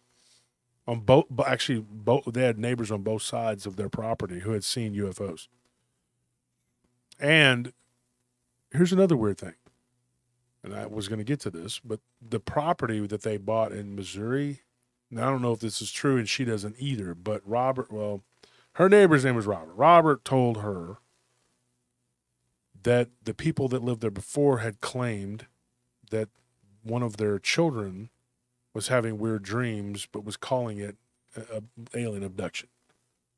Had gotten on to this group and said that they were like talking to MUFON or something. And she said they were all into UFOs and stuff like that. She's like, since we've been here, we haven't seen anything. But what are the odds? You live on a haunted property, then you move to another property clear across the country, and you see Bigfoot. The people that lived there were seeing UFOs. Not necessarily Bigfoot, but they were seeing UFOs. Then her daughter, I guess about a year after the first year in college, which was actually, would have been a few years or whatever, but she went to college, her second year in college, she sees a werewolf, Dogman looking creature. You see what I'm saying? Yeah. Like, it's like if one person sees something like this, it's like the odds of others in their family or them goes up like exponentially. That's my point. And the point that I've been trying to scream to people. And then you have these weird things going on underground. And there's something, it has something to do with spiders. And I'm telling you right now, I probably sound like a crazy person. And I don't care. I'm up here, I'm telling you what I believe is happening. People are going to say what they're going to say about me. They're going to call me a kook, which this one big podcaster did on somebody else's show. But I was just happy that he mentioned my name, because obviously he's bitter and doesn't like me. But that's cool. And I like that. Competition is good, especially when I'm going to stomp your ass. But that's fine, because you're a lazy host. You're lazy. You're a lazy guy. You say that you're a therapist and you help people. Liar. You're a liar. You're not an American. You're a liar. You don't help anybody. You help yourself. You help yourself. You pat yourself on the back every day and you say you're doing good. I'm trying to raise the boats here. Like Rivas said, let's raise the boats. This guy. No bueno, folks. Not an American. He's a liar. Yeah, I don't know what I would do if I saw that. Yeah. Blessings. I don't know what I would do. Swipe right. Yeah, I don't know either. I don't know what you're going to do when people finally figure out that you're full of crap. Stop editing. Stop coaching. All right? Let's do it. Let's do it for real. Let's do the truth. We should debate. Let's do a debate. Let's see what you've figured out and learned over all these years of your ridiculous whatever. And let's figure out what I got. Let's take an IQ test. Like we said with the mad reviewer on Amazon. Let's have a spelling contest. Because obviously he's too busy to write information or he can't spell it. Point is, something weird is going on in our forests. People are going missing. And I'm not being an alarmist or a sensationalist like I've been accused of. I'm telling you the truth. The government is now saying, hey, we got Bigfoot, aliens, whatever, whatever we can do to throw at you to keep you from paying attention to what we're doing. Right? Let's all focus on that. Let's all focus on the aliens now. Aliens, folks, look, let's give a round of applause to the Greys and whatever else they have going on. Anything but taking out, what we're doing. Right? If they're admitting to 10, it's 1,000. If they're admitting to 1,000, it's 1,000,000. Okay? I'm just telling you, folks. They're not going to tell you everything. It was up to us to figure it out. We can all sit here and pretend some of these shows are entertaining and they're fun and whatever. Yeah, that's cool. You hear somebody talk about something that may or may not be true. I don't know. Or we can get down to brass tacks.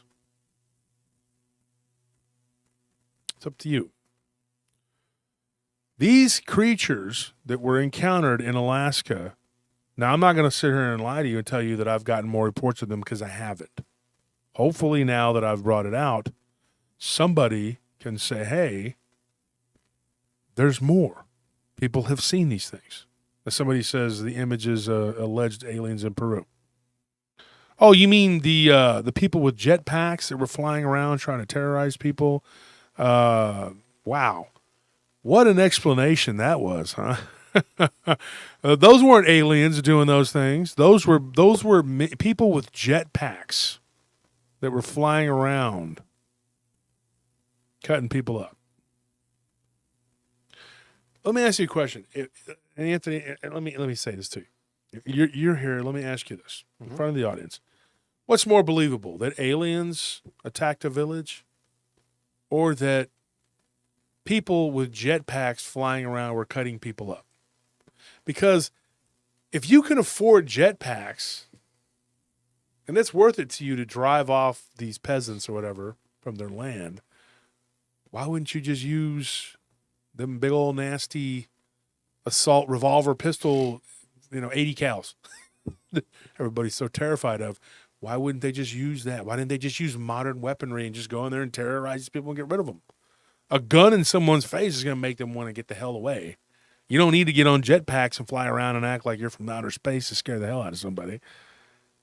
So is that really like a supposed explanation? That's the explanation they were given. I thought you were making a joke. I'm not making a joke. Okay. Well, you're telling me Iron Man is not real?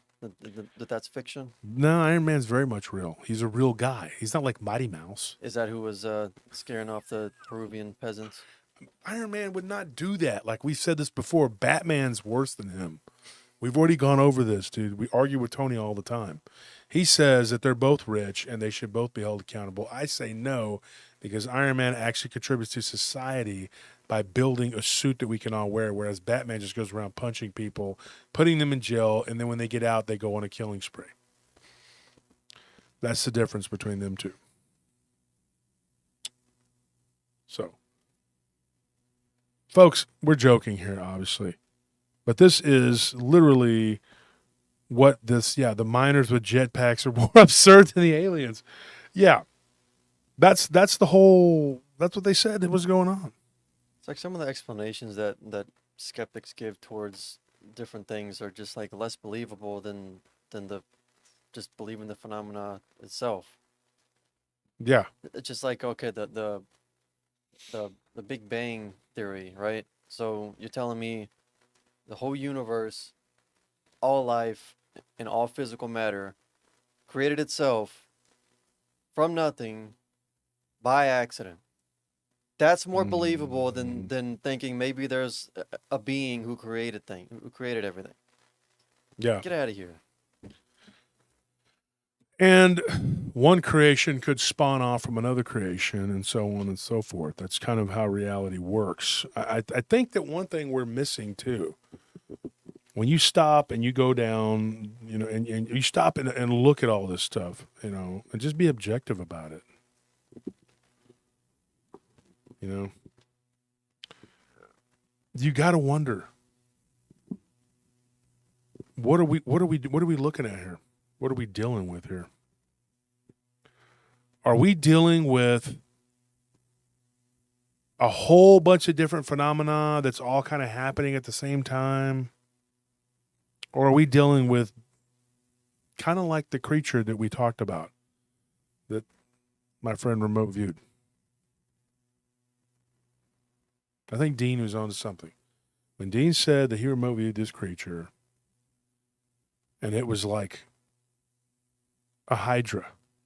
It was a hydra. The limbs where the legs are like rooted into the ground and it had appendages and everything ran independently, just like our cells are actually independent of each other, but they work together. Excuse me for that sneeze, folks. They work together to be who you are. Like I said, they can grow human ears on the backs of mice. They've been doing that for decades. You think about it.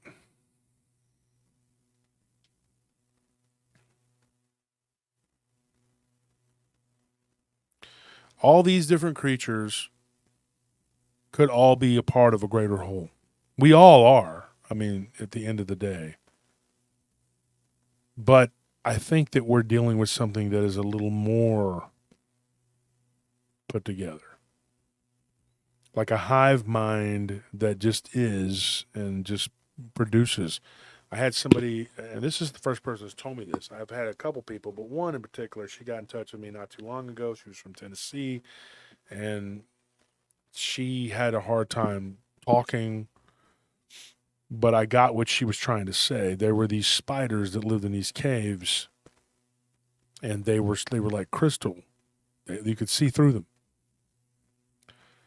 And they were about the size of a hand. She's like, and as big as they were, though, those are babies. That the big ones, the really big ones, lived down within the earth, and her own sister had gone down there, had been down into the earth. She got lost. Her sister was gone.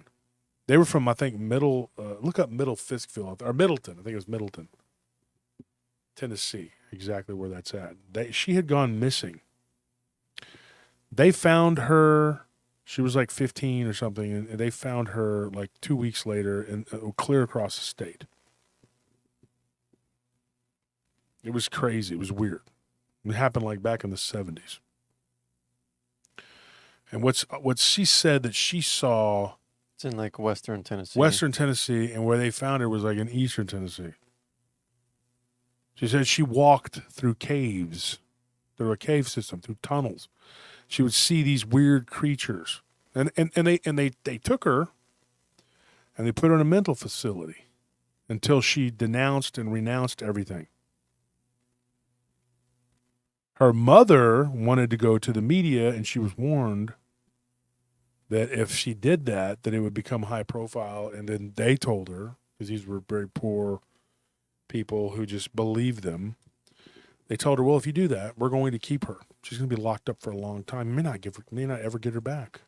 She's telling all these crazy stories. She's being a real Debbie Downer, you know. The establishment doesn't need you talking about all these weird things. This is just, you know, it's just, you need to pretend like this didn't happen.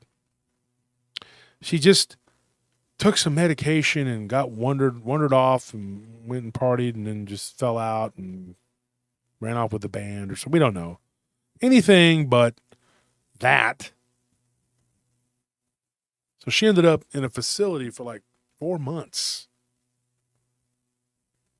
That's a long time, 120 days of being locked away because you had an experience. Now, imagine, and if this is alleged, right? If this story is to be believed, her name is Barbara. She gave me this story. I believe her. And I'll tell you why. Because she said that, you know, my sister's daughter had this same thing happen. They live up in Kentucky. But it was like a 4-day thing. Same situation. But what happened to her was weird. Weirder. And I'll get to that in a second. This poor girl, okay, we'll call her Alice, went to sleep one night in her bed, gets taken out through her window, thinks she's dreaming, right? Of course, the police were called. They looked, whatever. It doesn't make the big news, whatever. They're just like, hey, you know, don't worry about it. We'll find her. She's a kid. She probably wandered off, went to go be with her friends. She's like, no, my daughter doesn't do that. She doesn't go run the streets. She doesn't do all this crazy stuff, whatever. These beings, who she described as 3 translucent beings and 1 tall, green-looking creature that had a very physical appearance, was kind of directing these 3 sort of light beings, whatever you want to call them. They were like translucent, almost like they were self-illuminating. And she said they took her down into a slanted road into essentially was the inner earth. Mm-hmm. She heard other people there. She heard further away in the distance, she could hear people screaming and crying and wailing. It was horrible. She talks to, for what all intents and purposes, is a robotic voice. That's all it is. It's just a voice. And it was from a being that just held up this weird round thing. And a voice talked to her in a very robotic way. And it told her just to be calm. Just everything's going to be okay. And you're going to go to sleep for a little while. We're going to wake you up and we're going to have you do some tests. And then we're going to let you go home. Well, after 3 or 4 days of this crap, she was like, this ain't happening. They're not letting me leave. This isn't, you know, I'm not dealing with this. So she decided to start walking, and she did. She went on an entire journey. But I'm going to tell you something. It didn't have a happy ending because after everything she saw, her reward was to be talked to by people in suits and then thrown into a nut house. After she escaped these weird entities, these different types of entities, after everything she suffered, then that's what they do. You need to be locked up because you're crazy. And the media who was notified did nothing. Literally told the mom and dad, hey, there's higher forces at work here and we can't help you. Sorry. Why is that? Why would they do? I think it was 1973 or 76. It was one of those two. I don't remember the exact year, but it's semantics. If this story is to be believed, then like I said, alleged. I mean, you know, I'm going by the word of the family, the mother and the aunt. She saw all these incredible things, these weird types of beings, all this weird stuff. One of the things she noticed when she went down, she was afraid that she was going too far down because she was like this gradual decline. She said she must have been a mile, 2 miles, 3 miles, and just kept going, right? She's like, it could have been several miles within the earth. One of the things she saw, and that her aunt was very adamant that she saw this, or her daughter did too, and this woman, her mother, that it looked like a giant spider. And all of these creatures were going up and crawling up onto the spider and going inside of it. And I asked, because I didn't talk to her, I couldn't really talk to her. She doesn't like to talk about it. Her mother is willing to talk about it to some people, but she's not real big on interviews. She doesn't want to be on the show. She doesn't want to. Her daughter wants to forget about it. But just recently, her mother, through her sister-in-law, sort of renewed her interest in this stuff. Of all things, Fate magazine. We started talking. And she says, I believe my daughter walked clear across this state, came out on the other side, and witnessed these things and just telling the truth about what she saw. So I asked her this. I said, why don't you have her write a book? She says, I don't think that's a good idea. She's like, I don't think it's a good idea to even, for anyone. She's like, it's, to talk about this until more people come forward and are willing to admit to what they've seen and come out of the shadows. But talking to Lance today, it kind of shows you, when he was on Bettina's show, like all the problems that happen. And he said that happens to him quite a bit when he starts talking about the powers that be. Because people don't like being exposed. What we know about the inner earth, what they know about the inner earth, is not for us to know. What if the ancient idea of the underworld being a physical place, like here on Earth, rather than the more common idea that people believe today of like the underworld being kind of like a hell, like a spiritual place, but they used to believe that it was like inside the earth. What if they were onto something, except the underworld wasn't just like one homogeneous place? It was just different, like different regions had different beings, That's that would exactly have their what it own is. place in the inner earth, and it was considered like a terrible thing, but it was like a real physical thing, I think that's exactly what it is. I think that's what we're dealing with. I think that there are multiple species. One of the things that I talked to a researcher recently, and eventually they're going to come on the show too. He was saying that it's all happening. Like there's all these different beings. Some of them are they're territorial and they fight and have problems with each other, and they're basically like, oh man, my side of my nose is just itching bad. Sorry about that, folks. One of the things that he told me was there were some that were really, really advanced civilization wise, and then there were some that were almost just feral, and then some that were just like, could care less, just kind of in between, Beings that have a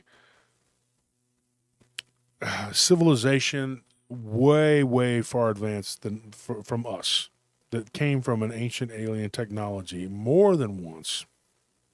And then there are some that are kind of on our level. And then there's some that are just, like I said, feral. And then some that are just lower vibrational, just like animals, more animalistic. And each area has its own whatever, like you said. Yeah, like it's compartmentalized is that's the word I was trying to find. Phil's really enamored with Larry walking. He didn't just like walk in like a boss into my show. He's my friend, and he messaged ahead, but I didn't know that he was already in the parking lot. he messaged and said, "Hey, I want to come on the show." And he said, "Yeah." So Phil, if you would like to come on the show, just do what he said and message ahead. You don't have to come barging in like the Stasi. You could message ahead, folks, and just say, "Hey, I'd like to come to the studio. I'm not hiding. I'm not afraid. I mean, I'm right here. Not that Phil or Larry but do anything. I mean, y'all are my friends, but I'm saying I'm not like I'm hiding here, you know. But I can't eat candies, Phil. I can't eat anything with sugar or too much salt. Watching my girlish figure. You can bring some of those bratwurst. You can bring whatever and give it to the some of guys. that German beer. I don't want any. I can't drink alcohol either with the gout flare-ups possible happening. Possible happening sounds terrible. Oh, and that German potato salad. Bring plenty of that. That stuff's excellent. That stuff's good. 86 isn't the studio located in the inner earth? Jeez. Somebody had asked me a question. It was a listener, and I remember how long ago this was, but somebody messaged me on Messenger, and they were like, all these underground tunnels where they say that they have like the black shadow government, the black ops, whatever, and they go in and what don't they, I said, yeah, they take into consideration the inner earth. They know that they have some of the top layers mapped out, and they've met some of these species. How much do they know about the inner workings of the inner earth? One of the native legends talks about how these spiders came here on comets. And actually, I say one, that's a very common theme. But they're different. They do different things in different cultures. Like, the Hopi, like somebody had mentioned earlier about the Hopi. I don't know if you see the comment. I'll read it. I can start with that one. There it is. I wish we had a bigger screen, man. L. Pepper says the Hopi talk about vast inner earth networks created by ant people. They also talk about the spider grandmother. I believe the lady. Yeah. Yeah. And in Tibet, Vroetian said Tibet. Tibet is actually a common, it's known, the Forbidden Kingdom is what it's called by the Chinese. The Forbidden Kingdom has a lot of stories about the inner earth. And look up the names: Shambhala, Shangri-La, Agartha, Lemuria. There's all these different names, all these different places. I make mention of it in my book about the Dogman. You start off just like I did. You see this werewolf creature. You think this is an accident? Like, you see this werewolf creature, you and your best friend and a couple of his family members. Then you've talked to Daniel, he's had his own experiences with other things, like this guy that he thought was demonically possessed that came out after him over there by where the asylum was. Mm-hmm. I need to get him on the show and talk about that. He's had his own encounters with demonic entities since we had the Dogman encounter. He's a preacher. He preaches deliverance to people. His job. So here he is having these kind of encounters. I'm having encounters. It's not a coincidence that you see it, it's put in your path. And then you have all these other encounters. It's not a coincidence that these people have encounters with something, and then they have encounters with something else that seems totally unrelated, but it's related. If what me and Daniel saw when we were 15-year-old kids was a flesh and blood dog man, is the stupidest jackass term I've ever heard, but dog man. Yeah, dog man. Dog man. Yeah. Okay, whatever. It doesn't look like a damn dog to me. Okay. Even the ones that kind of look like a dog don't look like a dog. Okay. Yeah, this dog man, whatever. Okay, you see it. Then you both have all kinds of weird stuff that happens to you for the rest of your life. What are the odds? If it was a physical flesh and blood creature that didn't have anything spiritual, then why would you see things the rest of your life like that? What are the odds? Like I said, it's like getting struck by lightning 36 times and then winning the lottery after you survive. All your hair's burned off? No problem. I won the Powerball. I can get plugs. You know, I'm rich now. I can do what I want. Because that's how the world works, really? Or maybe it works like this. Maybe you see these things and you see other things and other things because it's all connected. You're not going to sit up here and convince me that these people up in Michigan had this terrifying stuff going on in this haunted house. Then they moved down to southern Missouri, and oh, guess what? Well, we saw a Bigfoot. And the people that used to live there had some sort of abduction thing going on with one of their children. I just don't believe that. Never going to believe that. I'm never going to buy into this crap. I'm not. But what we do as a society is we put people who have no damn business doing any of this, and we give them TV shows. And we let them run around and act a fool and do stupid things. And it's really, they're making fun of us. They're taking the lowest common denominator and they're putting this on a TV. And then they're running around, never finding anything, never doing anything, never accomplishing anything, talking a lot of crap, and everybody watches it, and nothing ever happens. And it's brain dead. You have to be half brain dead to be into this. Then people line up at these conferences to get their autographs. Must be nice to be a celebrity and never have done a damn thing.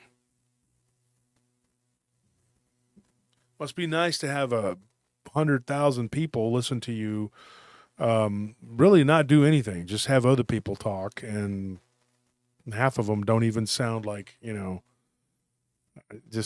can't, I don't understand it. I don't know where we're at as a society, 100%, but I have a good idea where we're headed and where we're going to end up. Where we're at is just in flux and changing every day, especially with the advent of AI. And so you see all this crazy stuff going on, and you have many, many, many credible witnesses who are terrified to come forward, who seek people out to talk to about these things. And then we get chastised and attacked and told, oh, that guy, he's a kook. That guy's a kook. I don't know. He's nutty. He's stupid. Why? Because I listen to these people? Because I give them a voice? I'm the stupid one. I'm the kook. I'm the goofy guy, whatever. I don't really care. I'm used to being that guy. I've been that guy my whole life. But you know what? At the end of the day, when this is all over with, when it all shakes out, you're going to know that I'm right. And that's not what this is about for me. It's about actually, truly helping people who don't have that voice and changing the paradigm from this little bullcrap box that we're in, getting out of it, not even thinking outside the box, think out like the box doesn't even exist and never did, and destroying compartmentalization. Like, I wish they all had one neck so I could snap it. And I don't mean the people, I mean their ideas, their silly stranglehold that they have on people's minds, twisting their minds and corrupting their soul with their lies. Because it is degeneracy, is what it is. It's degenerated. It's seeped into our moral fabric. Our minds aren't correct. We're not thinking clearly. We're not doing what we're supposed to be doing. You know why? Because we're watching ghost finding nothing encounters. Okay, stupid crap, garbage, blah, blah, blah. That's the problem. If you watched it one time, I don't know how you could watch a rerun of any of those shows. Well, if you've seen one episode, you've seen all of them. Uh-huh. In every season, even the ones that haven't been made yet. You couldn't even go back and use them as reference. Somebody told me the other day, and I was proud as punch. Somebody said, I go back to your episodes as reference when I talk to my friends and family. I said, look, check this out. And we go and we look stuff up and we learn. You learn. Who's going to learn anything from that mindless garbage? You're not going to learn I mean, what? You know? What is it? What are you learning? You need to be educating yourself. You know, and I'm telling you right now, you're at the right place. You're doing the right thing. I'm not the only show in town. There's some other shows that are good. I like Rivas. He does a good job. I think Abnormal Investigations does a pretty good job. I think that Hellbent Holler, they're out there actually boots on the ground, doing real boots on the ground. You're not just going to wander around in the woods, okay, looking like you haven't shaven for, 800 years, okay, going, you're never going to find anything like that, okay? Those guys at Hellbent Holler, Jesse and Joe, they go out there and they actually look for stuff in areas where stuff is, and they use top of the line equipment. They put their own money out there to do what they're doing. I watched their show a couple times recently, and I'm impressed with that. That's cool. Watch Bettina Moss. She gets quality guests, and she asks quality questions. These are the people that we need to be paying attention to.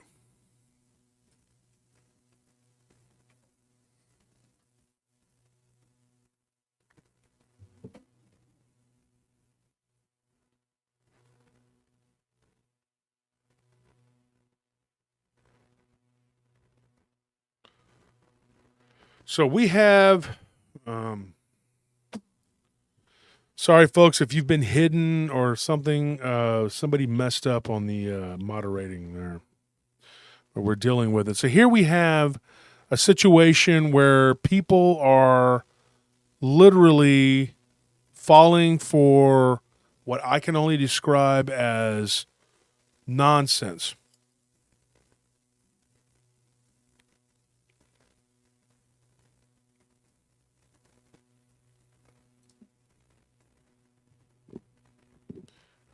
And I think that every time, is everything all right? Yeah, just a couple people. One person got timed out by accident. Another one got hidden from the chat by accident. And just had to find out what was going on. Apologize and have them put back in. Sorry about that, folks. Moderator messed up. Here's the thing.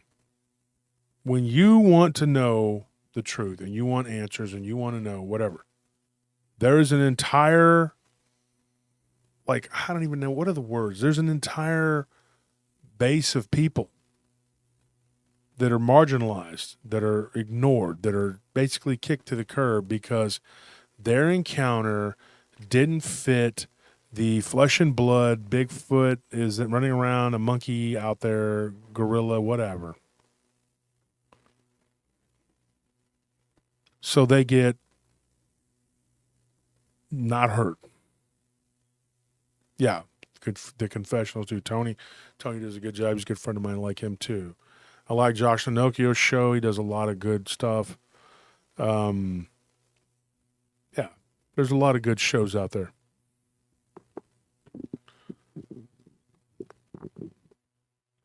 But there is a lot of crap. And for some reason, the garbage, the crap, it's getting the headlines. It's getting the listeners. And it is just so much crap.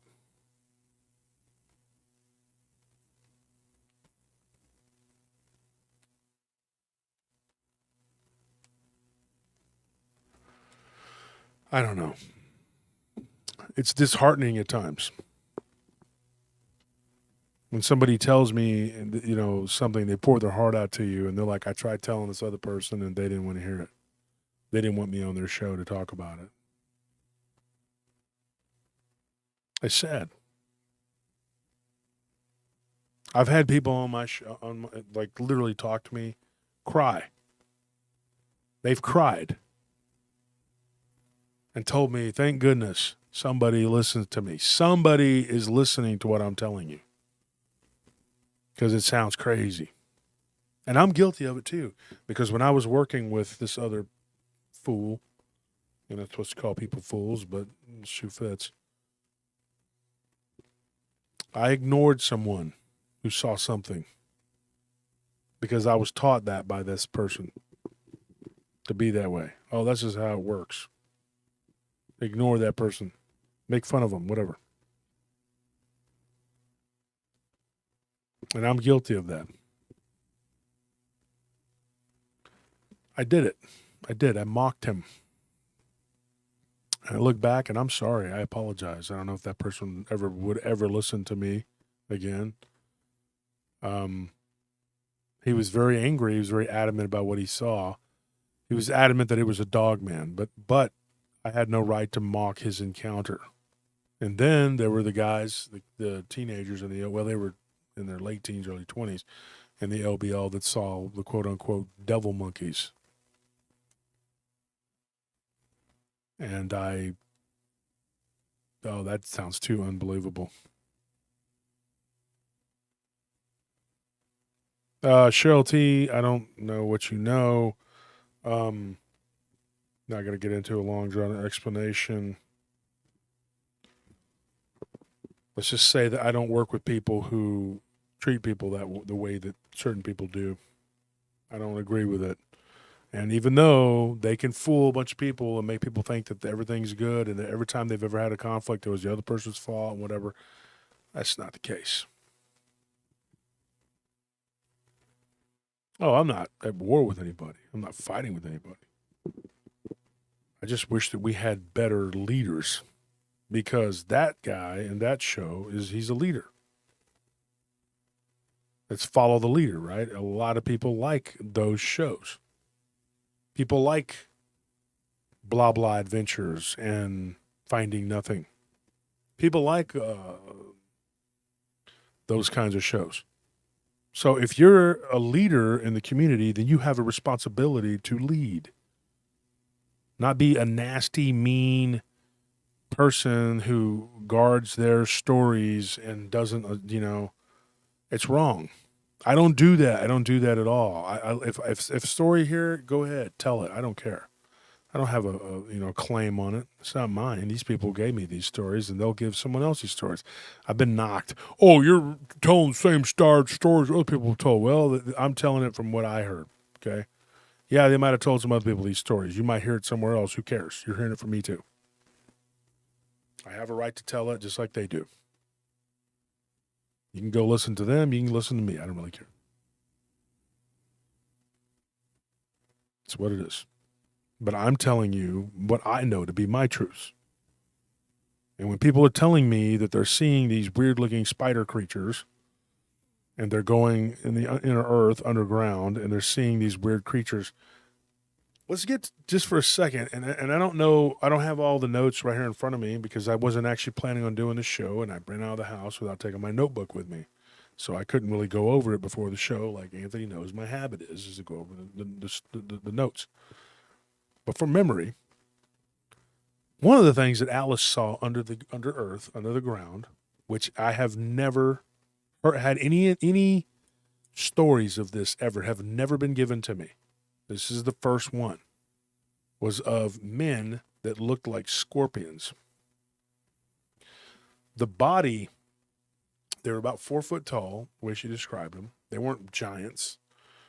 And they had the upper bodies of men. They didn't have a mouth. The mouth, and they didn't have what looked to be like normal, like they didn't have like features. They just had the upper body of a man, no hair, just bald with a little pointy head and weird looking ears. But where the scorpion, where the front of the scorpion was, there was no whatever. They didn't have normal eyes like we did. They had dots on their heads, which she describes obviously like arachnids. They have multiple eyes. That's what they looked like. And they didn't have a mouth. The mouth was down there below, right?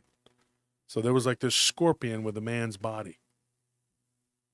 Now, before you think, oh, this is incredible, this is crazy, This was a 15-year-old girl telling this story. When she disappeared for a month or two, whatever it was, and then all of a sudden she comes back with all kinds of crazy. She's a creative fiction creator. What's it called? What's it called when you write creative fiction writing? Yeah. Somebody who can write fiction. She's Stephen King. No, because even though I have never gotten stories of this, those things have brethren. You know what they're called? Griffins. Bigfoot. That's what they're called. They have an entire army that was created by Tiamat. I really believe that Tiamat, in her battle against Marduk, her son, after he killed his dad, her husband, there was a power struggle. They were Anunnaki. They were Sumerians. They were known as gods. They went to war. Look it up. Tiamat. And I think that she went to her scientists and they created chimeras. And I think that she used them. The merman, that was one of them that they created. These scorpion men were one of the creations. And then there was the bull man, the minotaur. You don't get stories of the scorpion man and the minotaur hardly at all. Why do you think that is? Although Vatican claims to have specimens of these things. Mm-hmm. We saw the picture of the minotaur. Yeah. Let me ask you a question. Why do you think that those creatures aren't seen? I have no idea.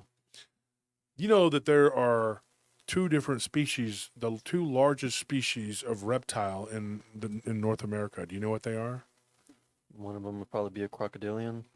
One of them, no, both of them are crocodilians. One of them is the American alligator, and the other one is the American crocodile. Mm-hmm. Some people don't know that we have crocodiles in America. We actually have crocodiles. Now, I could sit here and tell you the differences and all that. There's all kinds of differences. But they're two different species. Most glaring obvious is that the American crocodile, even though not as aggressive and not as heavy as its Nile and saltwater cousin, they can get up to 1,200 pounds, the males, and they can get up to 20 feet. The American alligator gets up to 14 feet.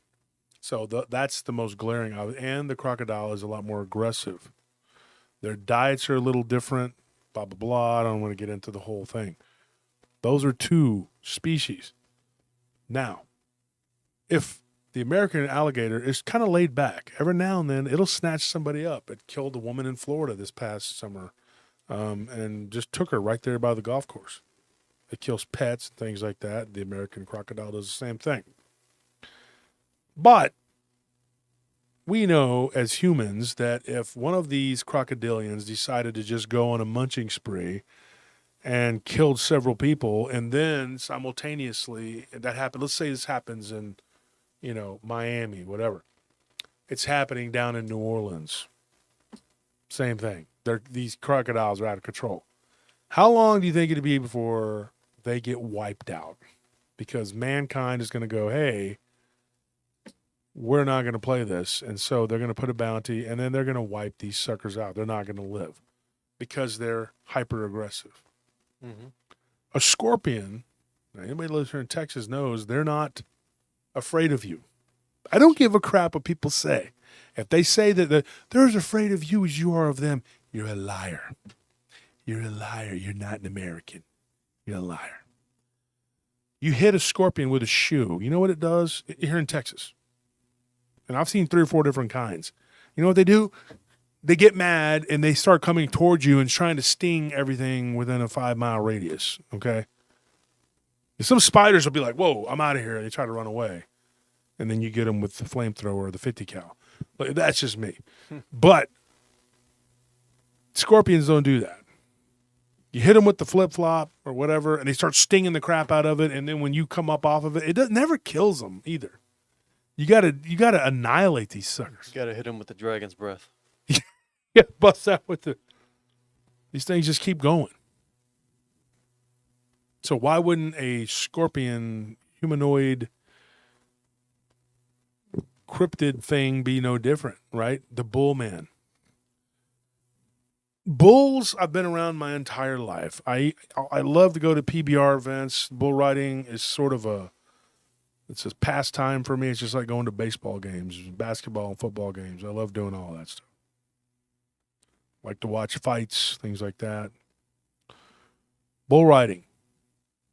These animals are some of the most dangerous animals you could ever be around. They are mean as a day is long. We saw a bull that refused to leave the ring, and they had to get another bull to come in there. And what do? They lock horns and start fighting. Remember? Yep. Right there outside of Belton, Bell County. Yeah, they're amazing animals to watch. They are pure power. Now, you take that creature and you mix it with a human level intelligence, and it's just hyper aggressive and full of testosterone. There's a reason why the bull shark is called the bull shark. You know why? Because it has the most testosterone of any creature on Earth. So these two species would be something that would be not tolerated. Not tolerated at all, because they would be hyper aggressive, they would kill, and they would cause untold damage and chaos. So think about it. You don't get a lot of stories of these creatures. Wolves, you get some stories from Eastern Europe of them, attacking people, killing people, whatever. Used to be the horror of Europe, Asia, North America. Everywhere you went, the wolves were a problem. If you were imagine being a pioneer or a frontiersman. You're trekking through in Idaho, going to Oregon, or you're up there in Wisconsin, or you're Colorado, middle of winter somewhere, Montana, and you hear that, oh my gosh, dude, can you imagine a pack of them? You hear a bunch of them, and you're like exposed, and there's maybe 2 or 3 of y'all. That's not something you want to hear. But wolves are not nearly as hyper aggressive as a scorpion or a bull. The Bigfoot creatures, not nearly as hyper aggressive as these other creatures. So it would make sense that these other ones were hunted down, and the ones that survived underground. Not that they fled there, that's probably where they came from. And the ones that came up here got taken out. Now, it's not a coincidence either that our ancestors, the Greeks, the Romans, the Minoans, the Etruscans, you got all those people from the Mediterraneans, the Carthaginians, the Phoenicians, the Chaldeans, the Sumerians. You get it, right? The Assyrians, the Hittites. They all had legends of these creatures, that they existed just a couple thousand years ago. But then after that, that was kind of it. So she goes underground. She runs into these creatures. You know what else she saw? A minotaur. And even underground, this creature was chained up, and it was being guarded by these little dwarf-looking creatures. She went through what she claimed to her mother to be at least 4 distinct levels, different civilizations with different creatures. She saw little, short, stubby-legged, dog-like, wolf-like, whatever you want to call them, creatures that ran around in packs. She had to hide. Eventually, she ran into a creature, just full on, just saw her. It was a female. She knew it was a female. And it looked around nervously. It was a little, little creature, little short, little 2-foot tall creature. It took her by the hand, and it helped her get out. They went through 2 more levels with this little creature, teaching her how to hide and feeding her. This is what's weird. When she got out of this cave system, she said that she thought that she had only been down there for about a week, and she was gone for, I think it was like altogether like 2 months or something like that. She was gone. So time was definitely different. Maybe if she didn't eat something down there, maybe it would have been, because you hear about the food and all that. Or maybe time is just different no matter what you do down there. Time is all relative. But the point is that these creatures, I believe that they're coming from these places. So I think that, yes, you can go into the woods and possibly run into one of these things. But I think if you're looking for the actual creatures and not just these rogues or the avatars of these creatures and all that, I don't think wandering around the woods is going to do much for you. I just don't. Unless you're predisposed to it, because then I think you see through what could be their cloaking. Think about it, too. If we dream, and this is just an idea. I'm not saying I totally believe this, but when we dream, we leave our bodies, and we don't always remember it, but that's what's happening, right? What if they do the same? And so what you see roaming around up here, just like when some people go to sleep, they end up going down into the inner earth. What if when they go to sleep, they end up wandering around up top? It could happen. I mean, theories are theories, The probability is what it is. It's possible. I don't know if it's probable, but it could be. I don't see anybody else throwing out anything that's,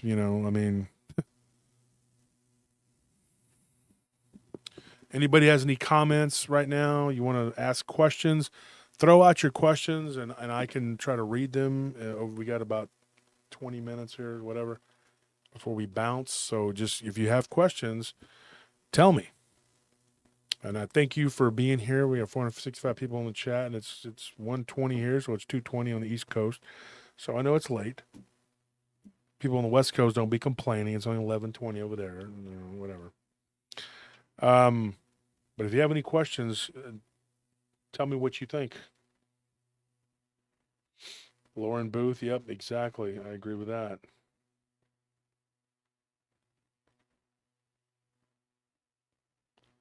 That's interesting. Cheryl, you're busy tonight. You're making all kinds of comments that I'm having to respond to.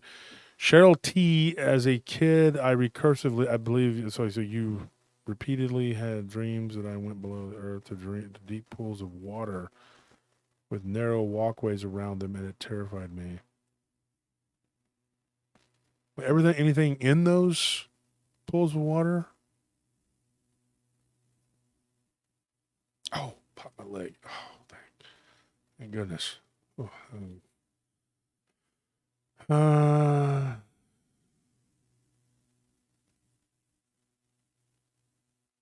Guy Man Dude says, I've said this before. I have a theory that ghosts or apparitions are people manifesting themselves through their dreams. Cheryl says the pools were threatening, but nothing ever appeared. That is weird. It's scary. I've had dreams where I've been next to water and nothing happened, but it felt like something was going to, or that something was there in the water. And 86 says, any Centaur stories? Yes. Did we tell those Centaur stories on the live stream, or were those told in a podcast? Do you remember by any chance? It might have been on a live stream. I don't remember recording a podcast with that. One of them was a pharmacist that we met when we were down in Dripping Springs with Mike. You remember we went down to Dripping Springs? The guy that was the pharmacist in Dripping Springs. Oh, you weren't with us? No. I thought that was you. Maybe it was Tony. But anyway, we were down in Dripping Springs and we met a pharmacist. He owns his own business down there, and he had a Centaur. Here's what's weird. After I talked about those, I had a couple more, and I just kind of threw them in a file. I can go back and look at them.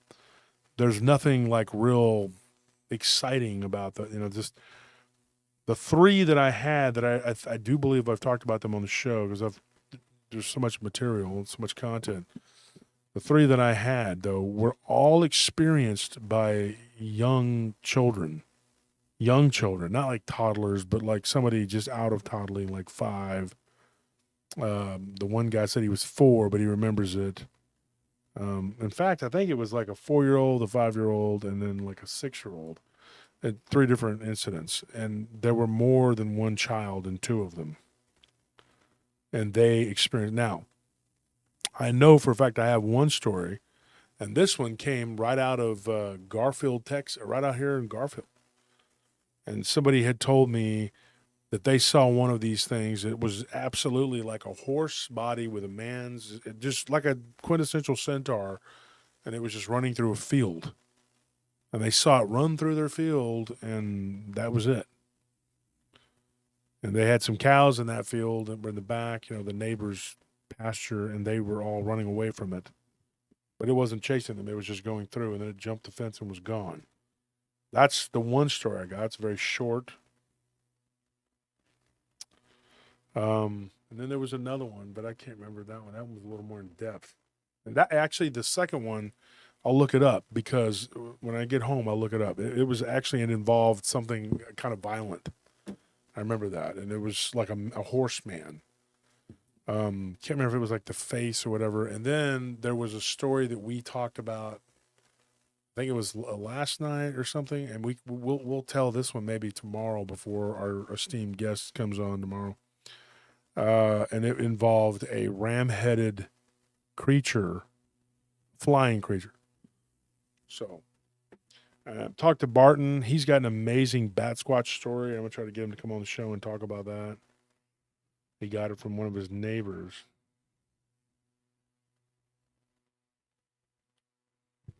Let's read some of the comments here.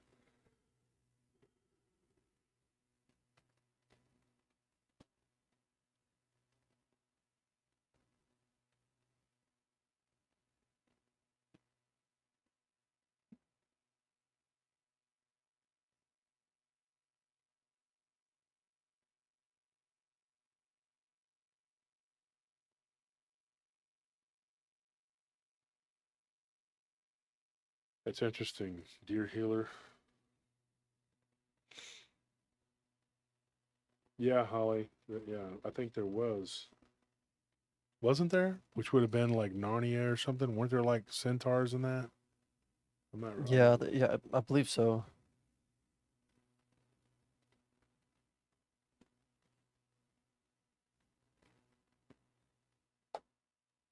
Yeah, I mean, astronaut said aliens or demons. I mean, demons and aliens. Demons could be aliens. Aliens could be demons, and that would be 2 different things. But it still could be. What we think of as demons are these like evil ancient aliens.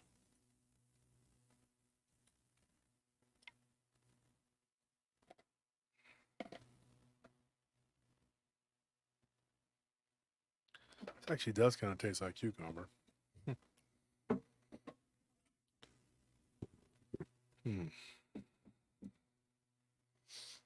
Centaurs are cool. I don't know if I'd call them cool.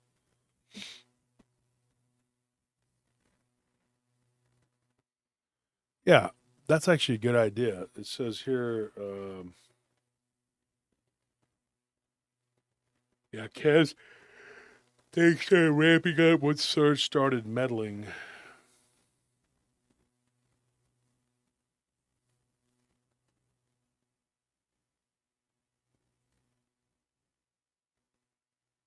This isn't Mushu, Cheryl. This is actually Anthony. She called you Mushu. Mushu is Tony. Yeah.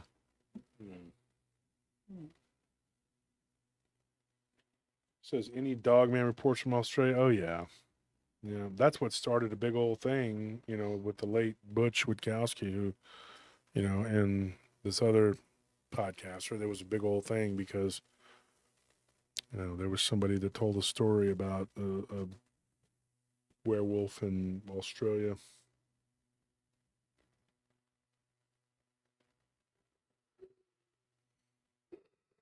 Davy Jones Locker, what is the Wendigo? Oh man, I just talked to somebody about that. Thursday or yesterday, and they were talking about the Wendigo, and it's all based on like, what did they say it was? Bear with me here, folks. They were saying that it had something to do with what it ate, basically, that causes it. Like these creatures are lacking something, like a DNA, right? They're not fully complete like we are. If we go down into their world, because they're more in a spiritual realm and we're in a physical realm, but the two meet in the middle, right? So if we go down into their world, we're not complete because we're not in the spirit like they are. If they come up here, they're not complete. So when we eat something in their world, it changes our reality. Whereas if they eat something in this world, it changes their reality and it makes them more whole, more physical. Now, somebody asked me the question, they said, why in Linda Godfrey's book does she talk about them eating roadkill if she was of the opinion that they were not physical toward the end of her life? And I said it was very simple. We all kind of came to the conclusion, me, and I'll speak for Barton too, Barton, her, and a few other people that I've talked to over the years. Like, I mean, just there's a lot of us. Lance, you can talk to him at the conference, or rent the stream that we're going to do. If I think we're going to do the stream, we're not 100%. But one of the things that we've all kind of come to the conclusion is that these things can eat, but they actually do need to eat. And when they eat, they become what they eat, which sounds weird. Like, say you have a bunch of DNA in your body, but it's not complete. So you eat certain things to fill in the blanks. Do you see what I'm saying? So then they become more real. The more they physically eat, the more physical they become. Just like if we eat something from one of the Fae, we become more like them. We become more spiritual. You become less physical because you're eating, you're partaking of their whatever. Does it make sense? Yeah. Yeah. That's something that I'm going to get into. And when I write that book, because there's going to be a book that I'm going to write about that particular subject. And that is, once I'm done with the first ghost book, and I say first one because I'm going to do, how many books that I want to write by 2025? You said 10? Mm-hmm. I'd like to. But I want to get into one that's just about that, and about the inner earth and about some of the stories that I've gotten from the inner earth and about the creatures that dwell there and what is really going on. The only way to get to the bottom of this is to listen to people who sound like they're off their rocker. But if there's anybody that knows about conspiracies and all that stuff,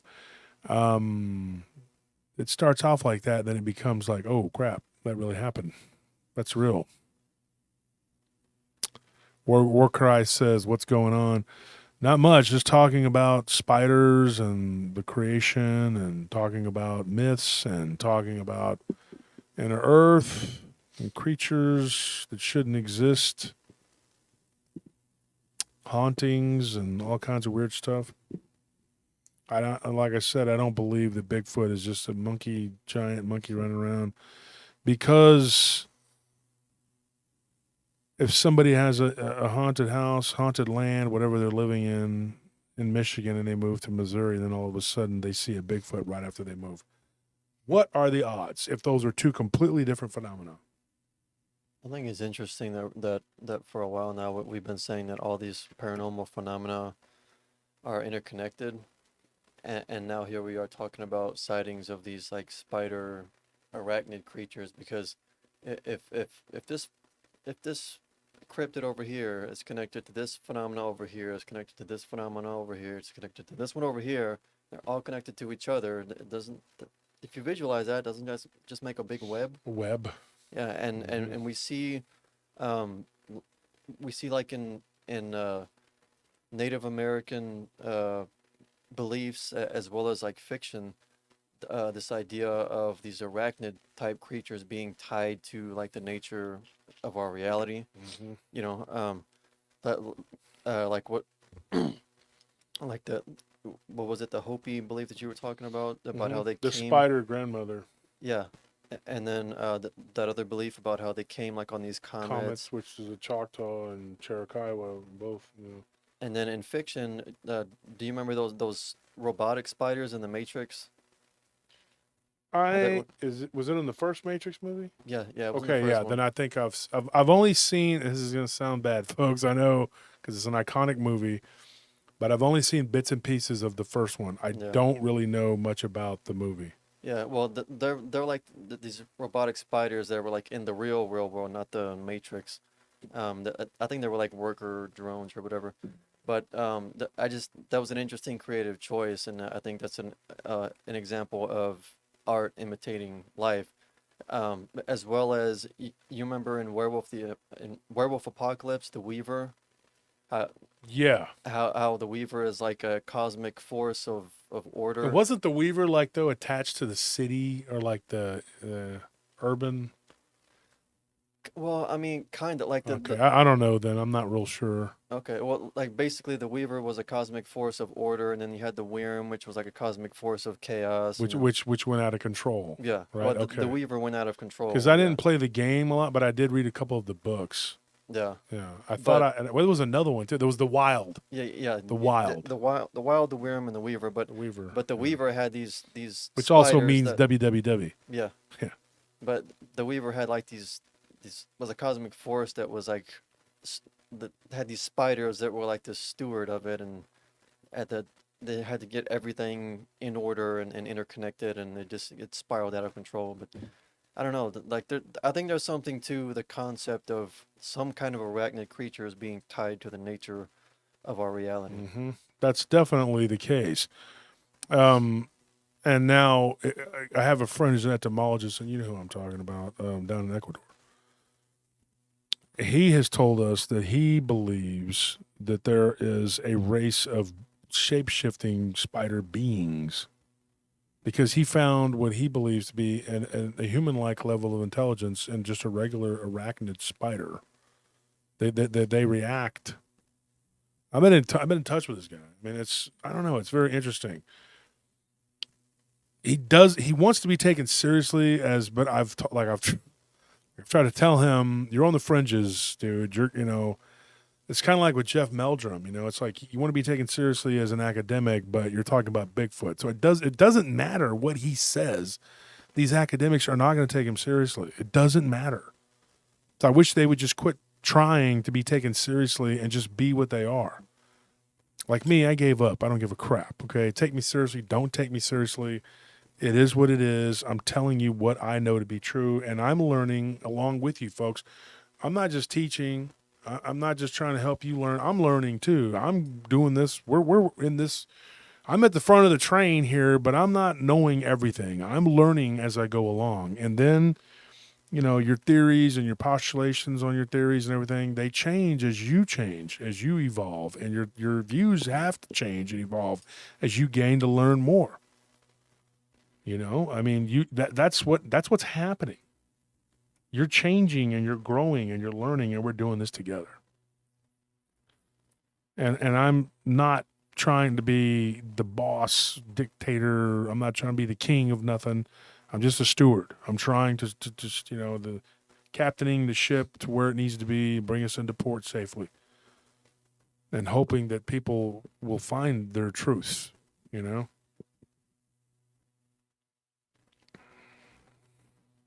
Beer and cryptids, I agree. And you know what? I think I'm just gonna announce it right now. I am gonna do a book about the inner Earth. I'm gonna do it. It's gonna happen at some point. When I was on that other show, I always said I was gonna make a podcast. I did. And here on this show, I said I was gonna write books. I did. I'm not a dreamer. I am, but I'm a dreamer. I'm a doer. And Anthony, you've been involved in many projects. It doesn't have nothing to do with this, but just. You've been along here. You've seen me say things. This is going to happen, and it happened. Yeah. Every recession has happened. Didn't I tell you back in 2007, you were a youngster? Didn't I tell you in 2008? Didn't I tell you? I told you there was going to be that Housing bubble. housing was going to burst, and Not tooting my horn, and I'm not trying to sound like I'm a good guy. Well, whatever. Look at these eyebrows. This is like I'm a good guy. I'm just a guy, okay, that gets aggravated and has some problems with some people not listening. I had to bail out half of my family and half of my friends. I'm not going to sit here and lie to you and say I was happy to do it, because I had saved up a nice little chunk of money to move my company to the next level, and I had to dish out tens of thousands of dollars to help people who had not listened when I told them that the housing bubble would. Oh, one of our cousins was just smart. Really aggravated me. Like, well, I was talking to somebody involved in the bank, and they said that's never happened. Well, it never will. Snarky. You don't know everything, Wolf. No, I don't know everything, but I observe, I pay attention, and I use common sense, and I use the powers of deduction, and I read. If you're already got hellified common sense, do yourself a favor and become book smart. If you were a great basketball player and you have natural athletic ability, you're a star, right? You know what you do to get to the next level? You go and you do what Larry Bird and Magic Johnson did, and you practice all the freaking time, and you become a superstar. That's what you do. To get to that level, you don't just rest on your laurels. Jerry Rice was not the greatest wide receiver in all of history because he just fell back on his laurels and said, I got all kinds of athletic ability. I don't like the 49ers. I can't stand them, but I respected them, and I respect him because they were good. He was good.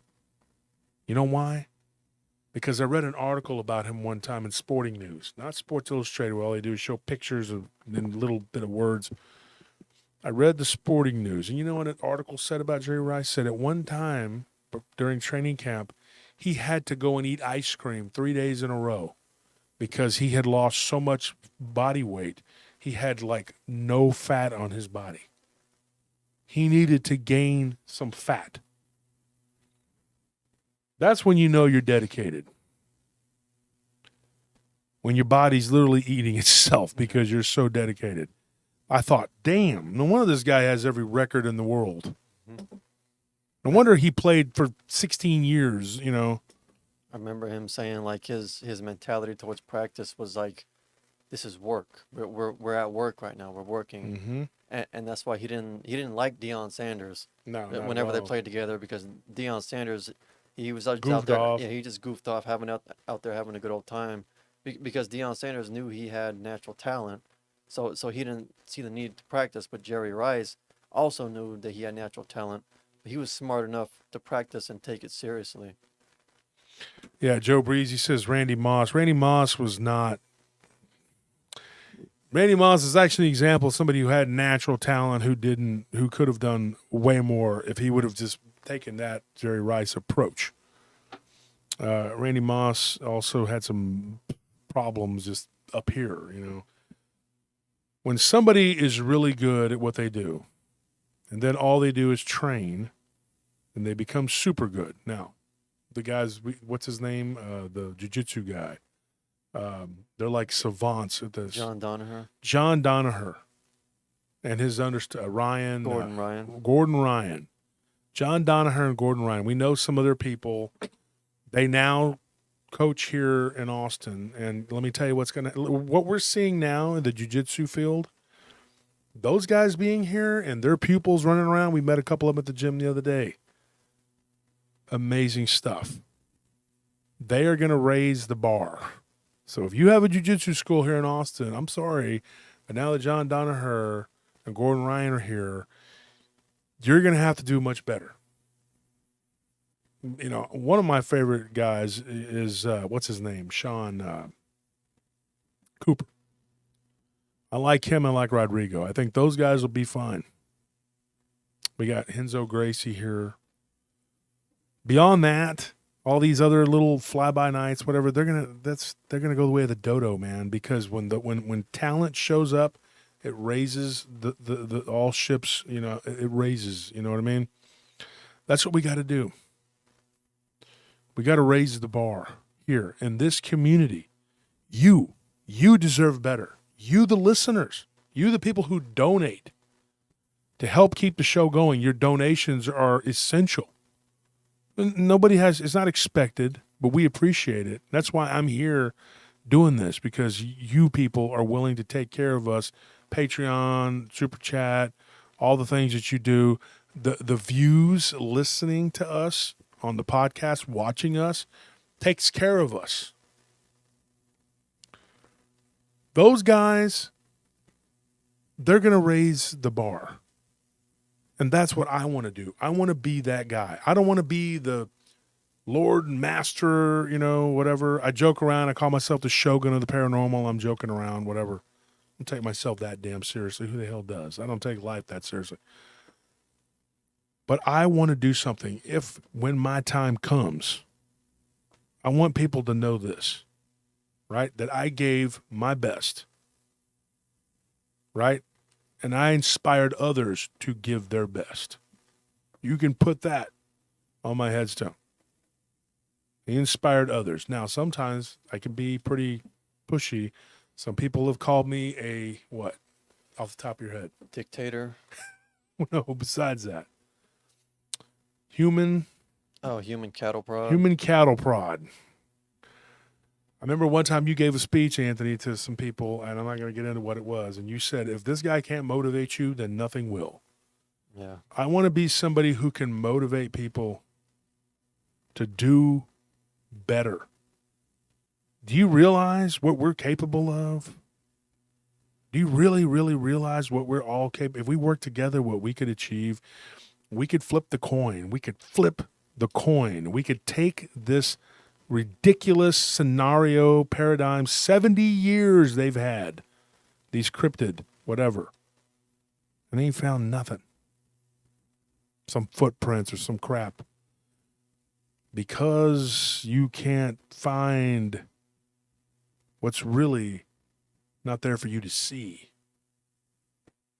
It's like a creature that is, but it isn't. They all are. You have to understand. 86 is cult leader. We jokingly said that. Next thing you know, there'll be a review on there. This guy wrote down he's a cult leader. No. You have to want more. You deserve more. You deserve better. Everybody listening right now, you go to work or you're disabled or whatever. You go through your pain, your suffering. You've gone to school. You've had all these things you've had to do in your life, whatever it is. You've had failed marriages. You've had children that didn't, make you want to pull your hair out, whatever. You're still here. You're still looking for answers. You still want the truth, and you still want to hear what's going on. There's a reason for that. There's a reason why I've been introduced to the people. God puts people in your path for a reason. Right, for reasons.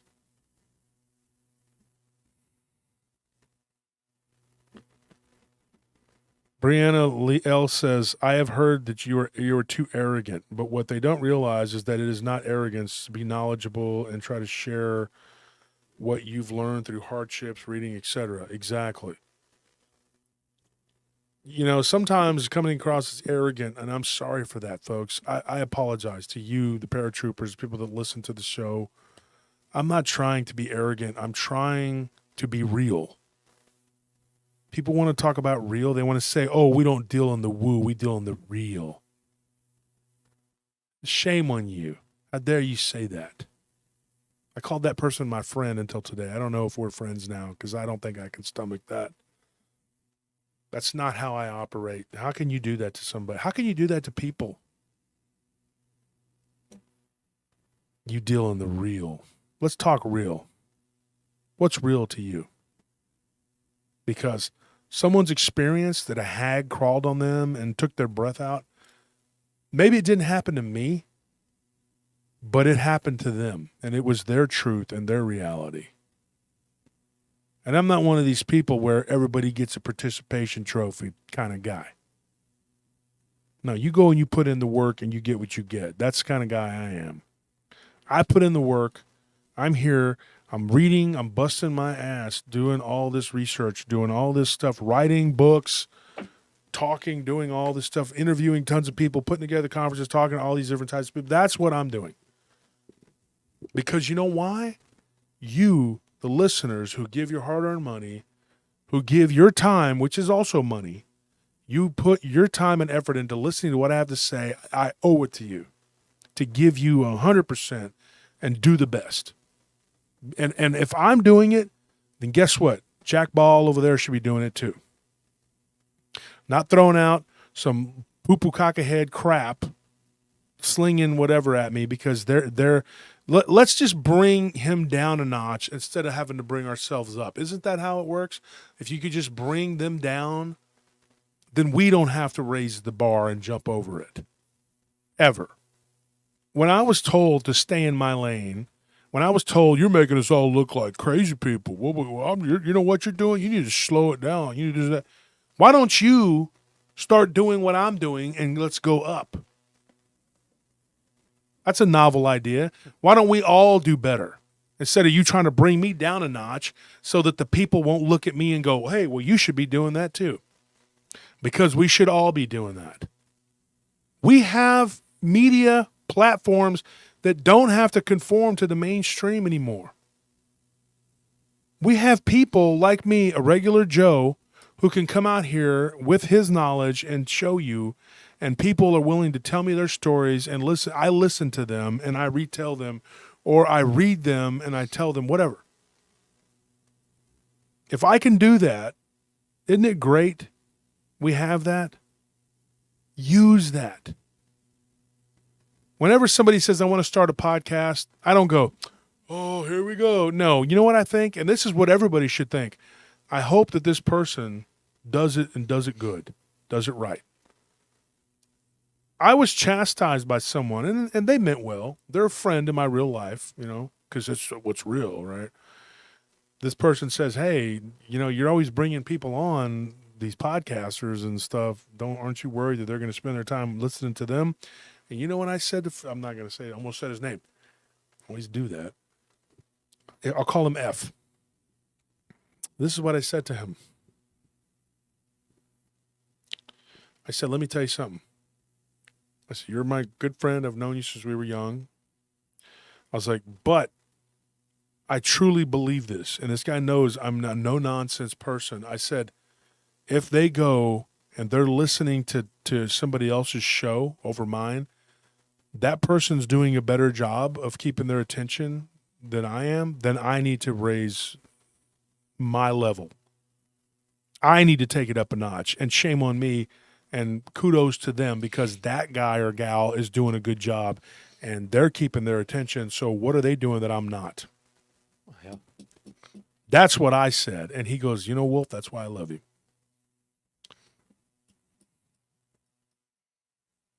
And that's what I told him. I said, this is why. This is what I do. There's a table full of people, and they kind of were like, oh, that's a good way to look at it. I'm not trying to impress them. I wasn't trying to impress anybody. All I was doing was stating a fact that if I'm not doing what I'm supposed to be doing, then change the channel, go somewhere else, because that's shame on me, because I'm wasting your time, your valuable time. Those other people need to be doing the same thing. Instead of criticizing me and telling me to slow it down. And then somebody said the other day, you're just pumping out too much content. It's funny because I was just reading about like this kind of exact same attitude and this mindset going on in a totally unrelated field in the world of gaming. There was this game that just came out called Baldur's Gate 3. It's like I know RPG. Baldur's Gate, yeah. Yeah. And apparently it gave its audience everything that it asked for and then some. Like they really cared about giving them what they wanted, and they delivered on their promises. Simple thing, right? Mm-hmm. You would think. But and it's the reception's been great, and because of that, all these other rival developers that they've been complaining that Baldur's Gate, that studio that made that they set the bar too high. Was it Bethesda that made it? No, it was a studio called Larian. Oh, okay. But they're complaining like that Larian set the bar too high for gamers, and now gamers are just going to be expecting that now. They They're should. complaining. Yeah. Yeah, They're complaining. and they're Yeah. like they're complaining that they have to raise up their standards. Stop being lazy and Yeah. greedy. Yeah. And then they're even criticizing people who expect that from them now. So they're criticizing everyone, like across the board, so they can be lazy and continue to just try and steal people's money. I guarantee you, when you saw that, you thought of us. Yeah, Yeah, because that's what we're getting attacked. yeah, Folks, we're getting attacked on a daily basis, told ridiculous things. But that's okay, because Anthony and Tony, y'all both, we were driving yesterday to go down to the food trucks where we like to go, and we were talking after the show, and you both, as young as you are, you're wise beyond your years, and I'm proud to say that I helped raise you that way. But one of the things that you said, this is why we do what we do. We get attacked, and that's okay. Because we're going to keep doing what we do. And what did you say, Anthony? Your words were, the important people notice. yeah. The Lyle Blackburns and the David Weatherlys of the community, people like those guys and Sibylla Irwin, those are the people that matter to me. Bettina, those are my friends. Those are the people that matter to me. Those are the people like Ron Moorhead. I had a great conversation with Ron yesterday. Today, Lance Hightower. I mean, those are the people that when they tell me you're doing a good job, Josh, or Wolf, depending on what they want to call me. That's what matters.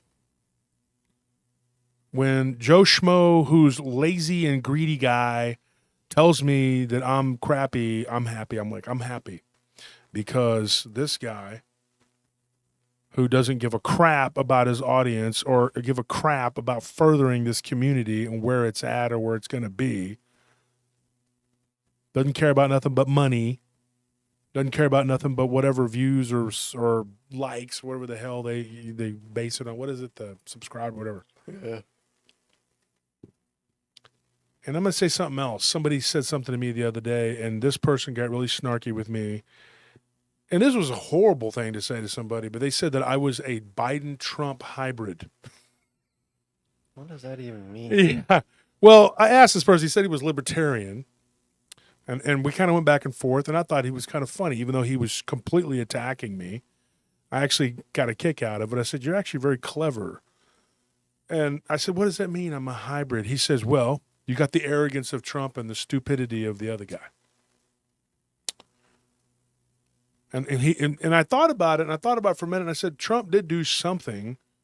He brought his own money, and he didn't need it, so he didn't have to take money from special interests. Mm-hmm. So I guess in that way, yeah, I guess that's, think of it what you will, call it what you will. I didn't get into this for the money because I didn't need it. I need it now for the conference to get it done, and when it's over, it's over. I don't have to worry about it. But that's funny that he called me that. He said, you're as stupid as that other guy. Well, no, he's a libertarian. So, and I was like, when was the last time one of your candidates got even close? I wish there was a third party that we could, I think like in the last election, the libertarian candidate like took his clothes off or something on the podium. It was ridiculous. Yeah, it's... So... Anyways, that person is entitled to their opinion, but, he's right in one way. I guess, and I don't have opinions going into politics, whatever. Say what you want. But when I'm not up here trying to gain anything, all I'm trying to do is tell you. And these other people are like living and dying by their channels. I'm not. I'd be perfectly fine without it. I don't want to lose it. I don't want to lose everything I've built with you guys, and then you guys that are, helping us. But at the end of the day, it's not the end of the world. So I don't have to come out here and swindle you and hoodwink you and whatever. Oh, somebody asked me about the pendant. This is actually Saint Benedict pendant from the order, the Benedictine monks, the order. So that's where we're at. I think we're doing pretty good. We did an impromptu show and we got up to like, I think we had 500 at one point, didn't we? Yeah. We were at 500. So, I mean, wasn't planned. Might just make it a regular thing where we do Friday, Saturday, Sunday. I don't know. Who knows? But the bottom line is, if you're going to do this, you should do it right. And I think we need to quit ignoring certain facts, certain things that are completely ignored. Somebody told me the other day, they said that everything and anything that has anything to do with Skinwalker Ranch and everything around Skinwalker Ranch is a bunch of bullcrap. And I'm like, really, why?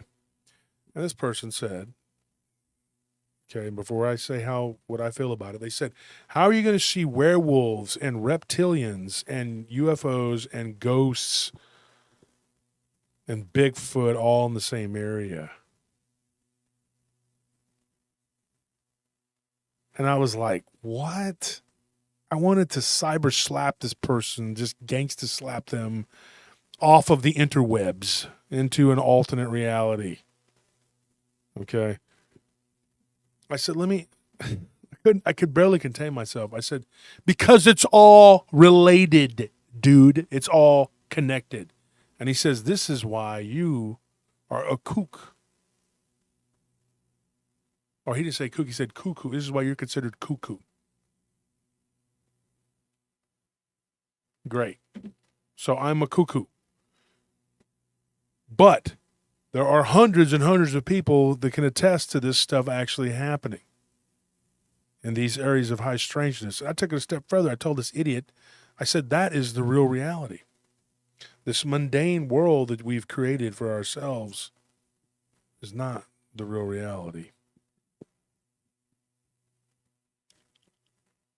Sorry.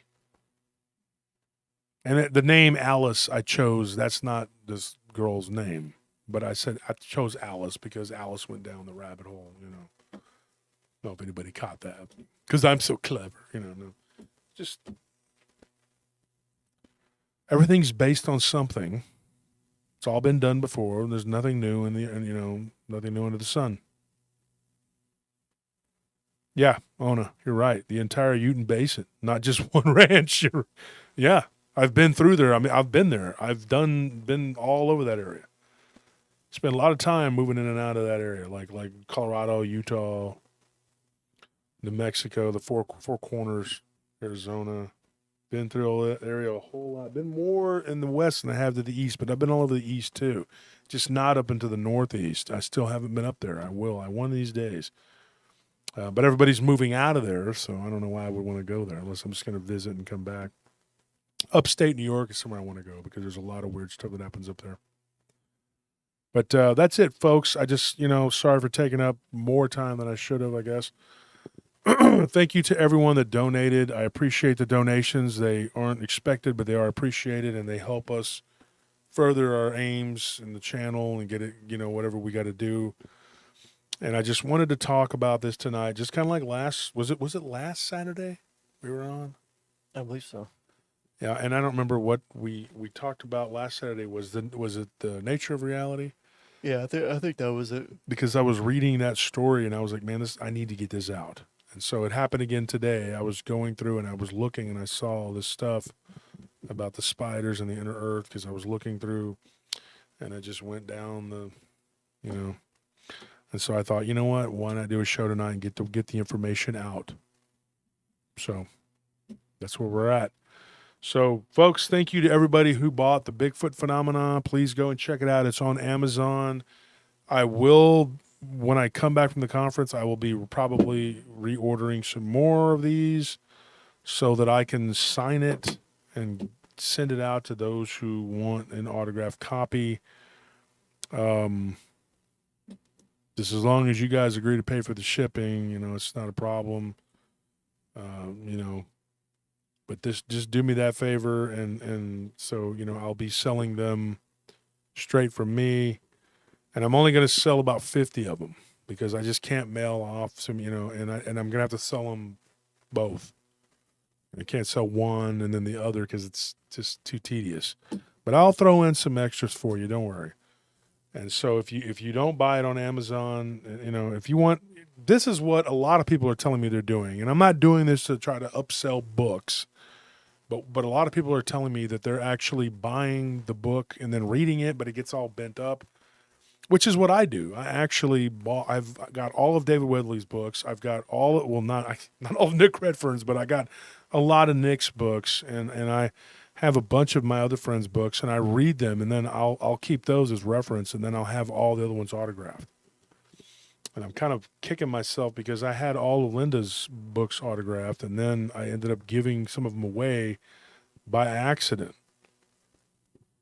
Because I knew that she was ill and she couldn't write anymore or sign anything. And so I kept them off to the side, and it wasn't actually by accident. Tony and Anthony, one of y'all or a combination of y'all, gave them on the giveaways, and that's fine. Somebody got them, whatever. She was a dear friend of mine, and I just wanted to keep them because she can't sign them anymore. And so, but it is what it is. And so I have a collection of all my friends' books that are signed, and then I have the ones that I've read. So if you want to, you can get them off of Amazon and read them, and then get some pristine versions from me that you can get signed. So anyway, folks, thank you for tuning in. We appreciate it. And the giveaways will begin again after the conference, and we'll see how much merchandise we have left. And we will start giving stuff away again because that's what we do. Thank you. Purchase your tickets to be at the conference so we can all hang out and talk. And you can watch history being made because you'll see the collaborations taking hold. And a bunch of collaborations came out of last year's conference. There's going to be more this year. And I appreciate everybody who's going to be at the conference. And if you can't, we're going to try and get a stream up, but we're not 100%. So thank you and good night. See you tomorrow, by the way.